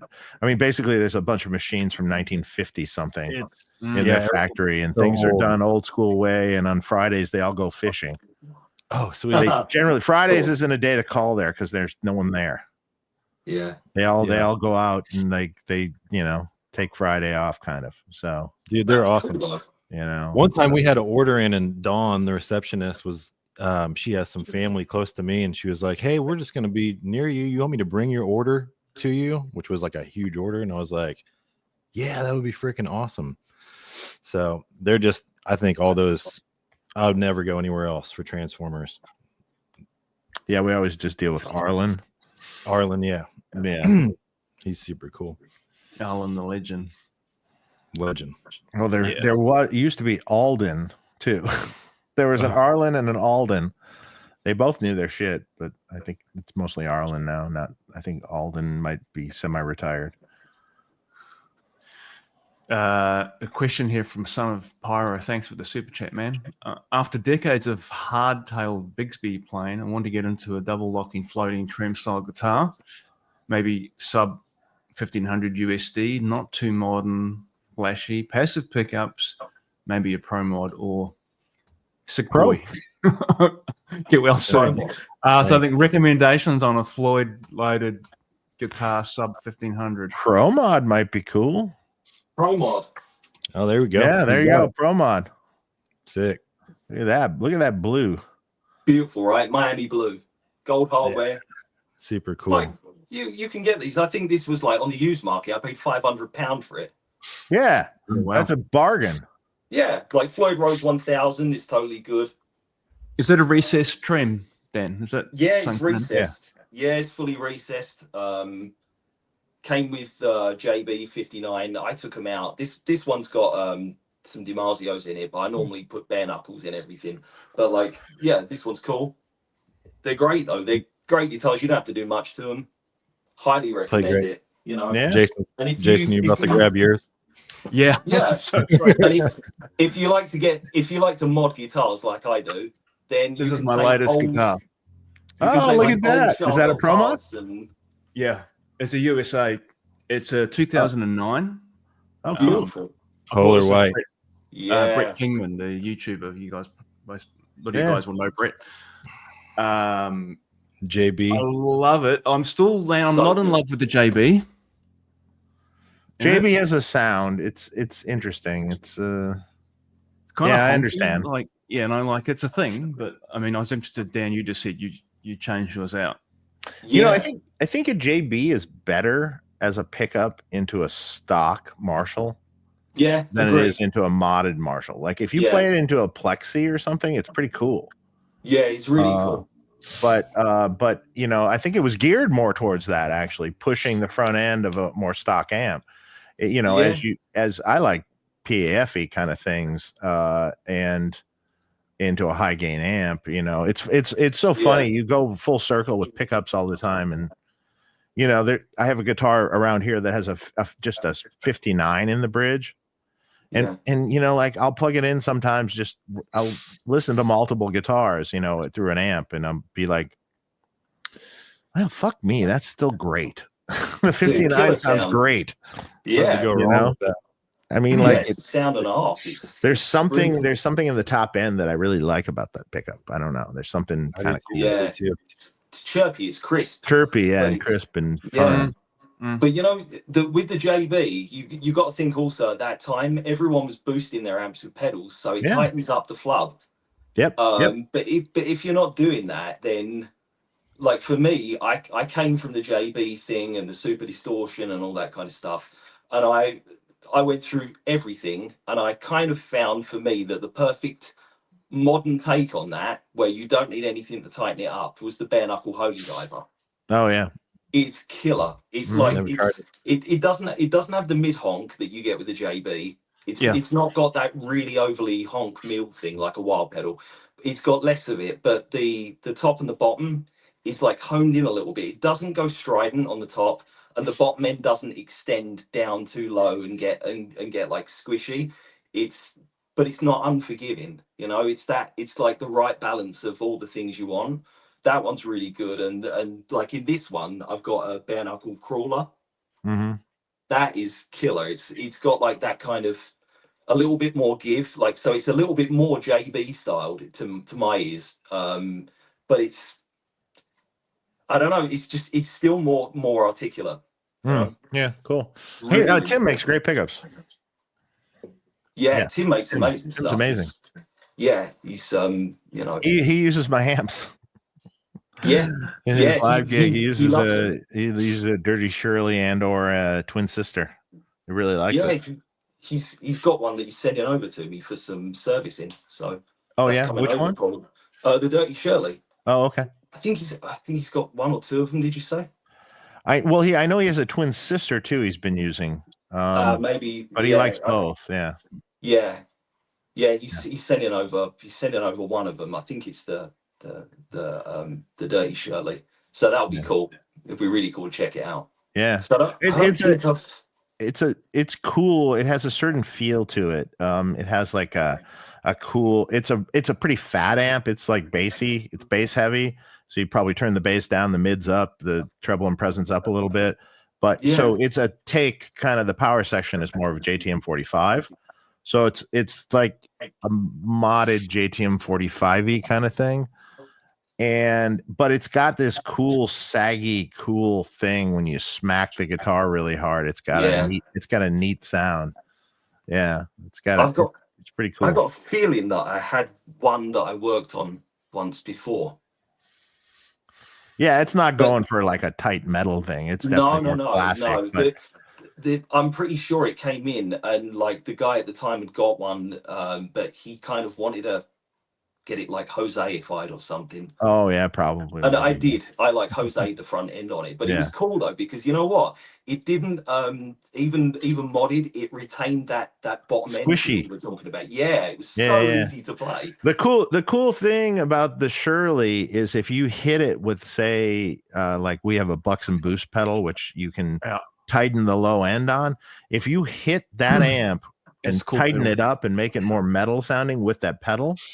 Yeah, it has this crazy, it can get really tight, but then it's got this crazy squishy feel at the same time where it's just like, ooh, that's so cool, you know, like it's got a thing to it. It was. I just remembered. It must have been like back during the pandemic, like when I did that one. I mean, the best order of for me on that amp is like you set the gain at 6. Don't go higher; it starts to get too loose. Set the gain at like 6. And then don't go for a high gain. Just set the gain at 6, and then you know, mids at like, you know, I don't know, 12, 1, 2, some or you know, half or more. Yeah. Treble around 6 on the knob, or bass probably lower. You know, probably down at 3 or something instead, or 4 or somewhere in there.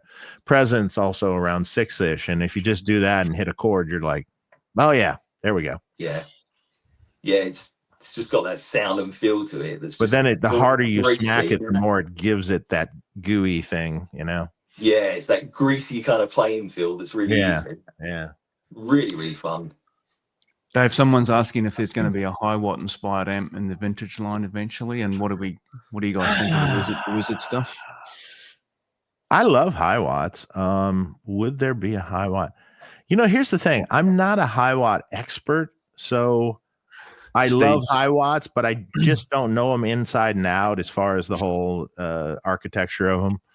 And, you know, Stevie Fryette is the guy that knows them inside and out. And I don't know if I would do one.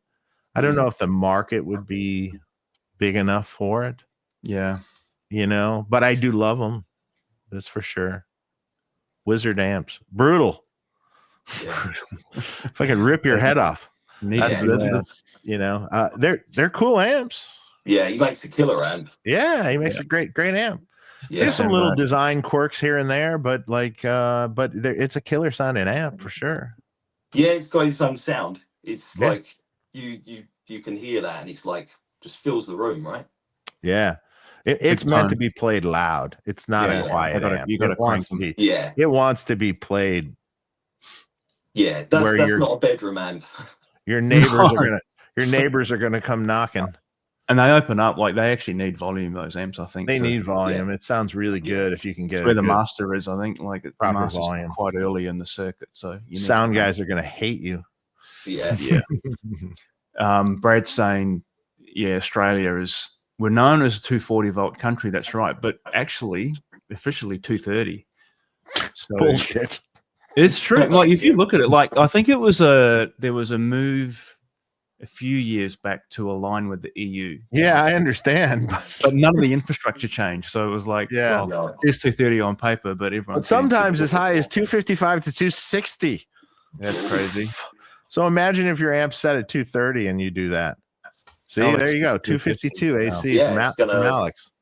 It's So gonna Alex feel like you've got like more filtering or something, on your power supply. I mean, he's only like Alex is maybe 20 minutes or so drive from me. I've never get 250 here.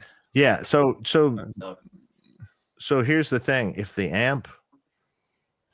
amp's filter caps are not designed to take that much voltage, you know what's going to happen. Mm-hmm. Poof. Let the magic smoke that's out. messy.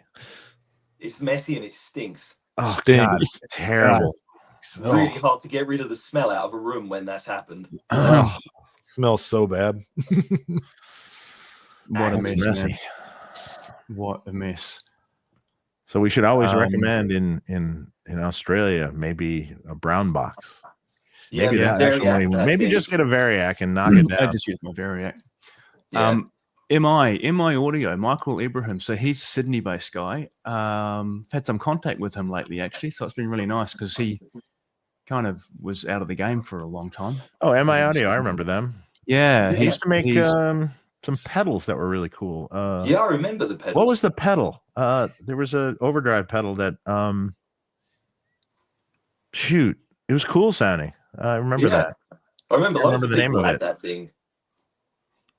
Those MI Audio amps, Shea, they're pretty popular in the US, aren't they? There's definitely a cohort of people that are into that stuff. Was the Crunch Box? Yeah, Crunch Box. That was it. It was good. Yeah, the little red one. Mm-hmm. They were good. Yeah. Those are awesome. Like an amp in a box type sound. Yeah, it was really good. Yeah, cool. Jay Busk, thanks for the super chat, brother. Dave, I really appreciate the work you did on my JMP. The Jose mod sounds great. I'm seriously considering sending you my 83 JCM900 to get the SIR 3436 mod. Oh yes, the 34. Yes, you did talk to me about that, and I started thinking about that, and I started going down that rabbit hole of no one really knows what 36 was. Not really. No. Well, this is there's theoretical stuff. There's stuff that was originally from Caswell that he says it's this, and then I've seen the 34 amp. I know what that is, and but there's some thought that the 36 was changed by Frank Levi at some point in time, so it might not have been exactly what Caswell said it was. So yeah, okay. Yeah, I mean, I found some cool things where you could do switch between the two basic things, and it would be kind of probably close enough. Yeah, well, you can kind of look at the AFD 100 as well as a.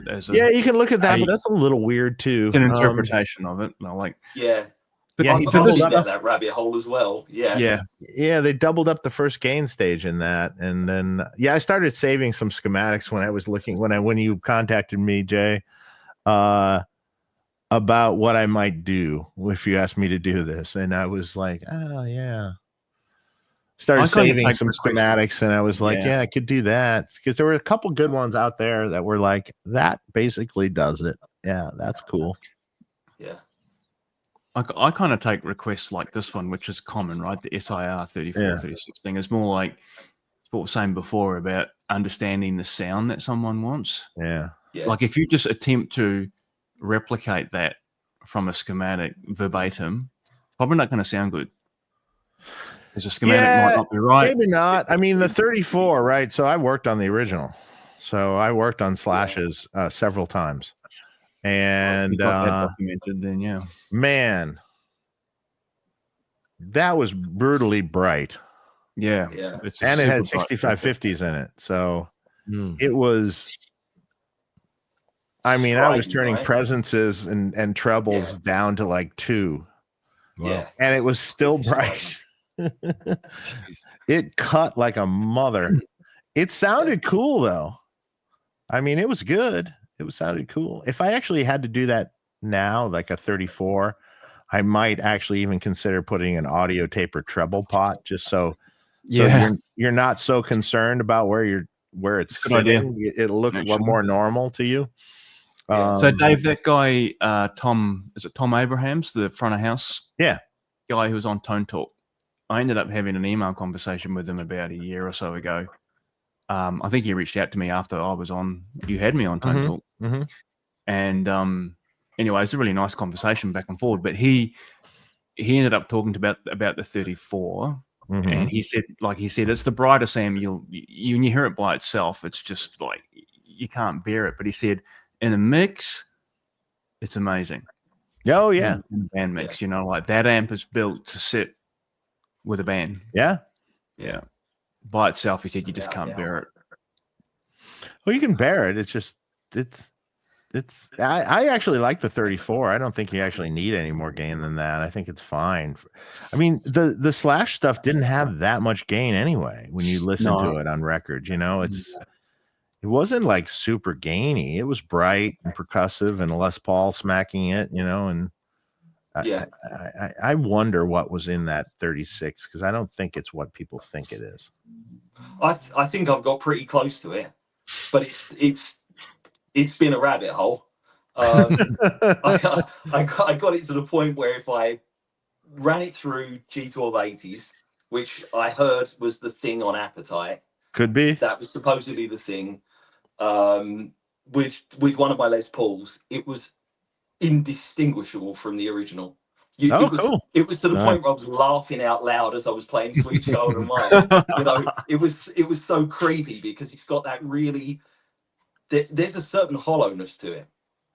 So what did you wind up doing? Was it 34 or 36 or a combination of things? It's not 34. It was more in line with a Caswell amp that I saw the guts of, and it's a little bit like, it's got like, obviously it's 4 gain stages plus a cathode follower, but it's not the same way that Marshall have done it. Like if you ignore the whole parallel input thing that Marshall did on the FB, if you get away from that and just imagine that's just one half of a triode with 100K and that kind of thing.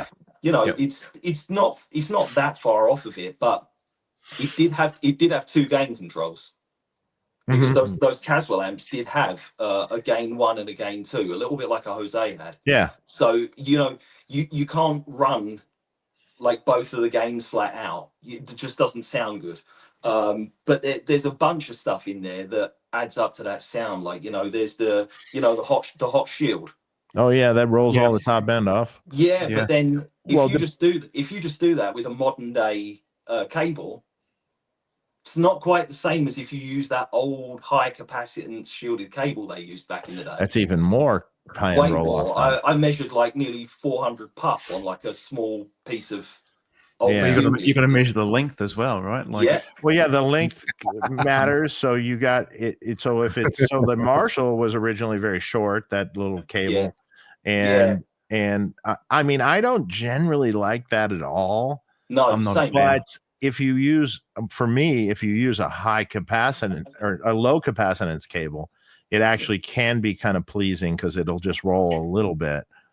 But in that circuit, you kind of, to my ears, it needed more. Yeah. But then I don't like doing a hot shield. I don't feel good. I feel bad about it from a safety perspective. Same, I don't want a hot shield in a circuit. So I simulated the same thing with caps, and I achieved the same thing. But it took a lot of dialing in to get there. But the gain response though with it is interesting because you can do with the one like where I've got it like set up. You can go from the Slash thing to then if you push it harder, no joke, you can totally get into like mid 80s to late 80s George Lynch tones. No pedals, no nothing, just guitar straight in, turn the volume up, good cab, greenbacks or 65s or 80s or something. It's like in that ballpark. So it isn't really just the Slash thing, whereas 34 to me is just the Slash thing. Yeah, I could never use it for anything other than the Slash sound. But the 36, or in this case, this was more the number 39, which has got supposedly the 36 thing, but nobody knows for sure.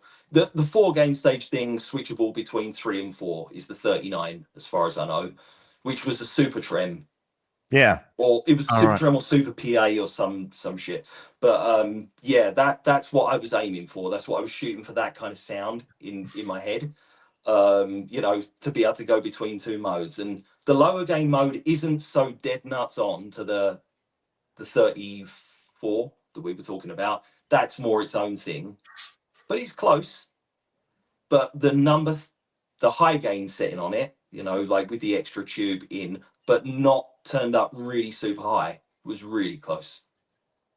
But it could also be cab dependent, guitar dependent, hands dependent. You know, there's so many other little variables we're talking about that. Like, I could set it up. Yeah, I could set it up where I'm getting the sound and then hand it to someone else and they're going to get different sounds. So it's like, you know, it's really, it's a rabbit hole. It's a weird one. Hey, Warwick Newman's here. So Dave, you remember Warwick, who I think the very first live stream I did like this, Warwick was on. I was actually on the phone with Warwick yesterday. He's on tour. He's doing front of house sound for Erwin Thomas right now. Oh, cool. Yeah. So Jack Jones is doing a reunion tour with Southern Sons band. If you remember them. Big band from back in the day here. Yeah. Brad's mate does MI's chassis. Well, Brad, I'm gonna ring you up and talk to you about that, man. Always looking for local suppliers. Dave, can you explain any similarities on the Jose mod and the Hot mod Evo 2? That's total. The Hot mod. No, that's totally different. So actually, the Hot mod would be very similar to the violence. Yeah, it's similar, similar to what you do too for that extra gain stage that's before the cathode follower. It's very, very, very, very similar. Just the thing driving it sounds totally different. That's the problem. Yes. Yeah. So whatever's driving it sounds different, but that extra gain stage is pretty much the same thing. I mean, the voltage divider or the cap choices on the output of the Hot mod versus what you use or Fortin uses or something is very, very, very similar. It's just slightly different values, are used by you guys versus that. But other than that, you can just look at it and go, yeah, it's the same. Yeah. I mean, it's not quite the same. It's the flat response gain boost, really, isn't it? Without the other voicing switches. And it depends. So, that all depends on what amp you're putting it in, and how, because in a Hot mod, when you stick it in, you're using some of the components that are already on the board in the amp for that extra gain stage that's added. So the cathode, whatever the first cathode resistor is, if it's got a bypass cap or it doesn't have a bypass cap, or it's a small one or a large bypass cap, that's that new gain stage's cathode resistor and cap. And then there's a new plate resistor for that stage that has a bypass cap on it, which rolls the top end. And then the output, basically you go into a cathode follower, but in the there's a voltage divider and some stuff, and you can make the cap smaller to get tighter bass, or you can do several things. You can change the voltage divider to be gainier or less gain and tighter, but then it goes into the cathode follower. Then becomes the first half of the cathode follower is a 2.7K, so which is a little slightly cooler than most of the time that we use in Marshall, but it's just different parts, same architecture. Totally different than a Jose mod, for instance, though. Yeah. It sounds good though. Yeah, it's great. In you stick it in a stock 800 style circuit or JMP style circuit, it sounds good. And I actually prefer the regular Hot mod to, say, the George Lynch one. How do they differ? George, I think in the extra gain stage they put an AT7 in for some reason. Oh, so it sounds a little deader to me. Yeah, well, AT7 does kind of have a little bit of that. It's just a little dead. I mean, it still sounds good. Not extended, is it? Like in the, I don't know. To me, they sound a little bit more like flat on top. Yeah. It sounds good. I think I like the regular one slightly more, but that's just a matter of preference. Yeah, can you not just use the regular one and just dial the gain control on it? You might be able to just change the tube too in the Lynch one and just put the AX7 in it, which maybe. I don't know the exact circuit that they did in that. I know there's a pot also for the gain kind of. I was going to say, what options do they have in terms of configurability? Is it in the stock one? In the stock one, it's like couple switches, and I can't remember. I'm not looking at one right now. Like changing. So there's no pot. There's on the Lynch one, there is a pot. Oh, that's probably. So he's changing. I think the pot is there's a voltage divider, and I think the pot is just changing the resistance to ground to be more or less. And there's probably I'm guessing there's a resistor in series with it, so it's just changing that resistance value. Yeah. That's what I'm guessing it is. I don't know for sure. So, Purposeful Porpoise is saying that the number 36 is just an SD1 taped to the inside of the chassis.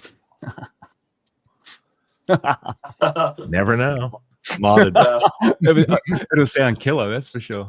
Who knows? Yeah. I mean, like if you look a lot of these 34, 36, 39, whatever they are, the basic architecture, it was like a gain stage with then two kind of cold clipper stages, sort of. Yeah. But then maybe they had caps across those stages of 0.1s. Yeah. And which we all know what that is. I think Shea used something like that. Yes. I did too a million years ago with a we called a modern switch, which was basically a 10K and a 0.1. I remember it. Yeah. Oh, did you see one of those? Yeah, I remember it. That was on the Marsha, wasn't it? Yeah, just had an option for that. It just changed the second gain stage to a 0.1 cap and a 10K, which was bright and brittle in a cutting sort of cool way though. Yeah, but I mean, it's I'm actually looking. Someone's got a starting place for the SIR mod, which was they'd labeled it 34, 36, or 39. You can do different things if you put the switches different ways, and it's true. Actually, he did it in here. It's pretty actually cool schematic. All right. I think I saw that one. Yeah. I mean, that's basically the architecture. You just got to mess with the... Yeah. I mean, it's at the point where once you've kind of got that architecture in place, you just got to tweak values here and there till it's like cooking, a little sprinkle of this, a sprinkle of that, Yeah. You got to keep taste testing every 2 seconds, to make sure it's not too much of something. Yeah, right. Yeah. And it depends on the amp you're putting it into. Like, it's just like more of a kind of a guide for, like, as I said before, like for me, if someone says that, it's just making me think, well, they want that sound. Yeah. And the schematic or whatever gives you, 90% or whatever, but the last 10% you'll end up tuning by ear, Mm-hmm. Yeah, you've got to go down that rabbit hole head first, I think, and just get tunnel vision when you're doing that kind of thing, and then you'll come out at the end, like with the right thing. Yeah. You have to kind of get a bit obsessive with it. You're like, it still doesn't sound right. Fuck. Yeah. Yeah, exactly. It takes a few of them to get like exactly where you want it to be. And yeah, it's... Well, and guys, you find a magic cap that works. Sorry? Then you find a magic cap that just works. The magic cap, yeah. Magic cap. If only it worked on every amp, though. Yeah, I know it doesn't. Yeah, exactly. It's amp dependent for sure. Yeah. We're at the end of the chat. I think we've done all the questions, guys, and it's. I've been hanging on for dear life for about 30 minutes, boys. Yeah, you dying? Falling. What's that? You dying? Oh no, we're good.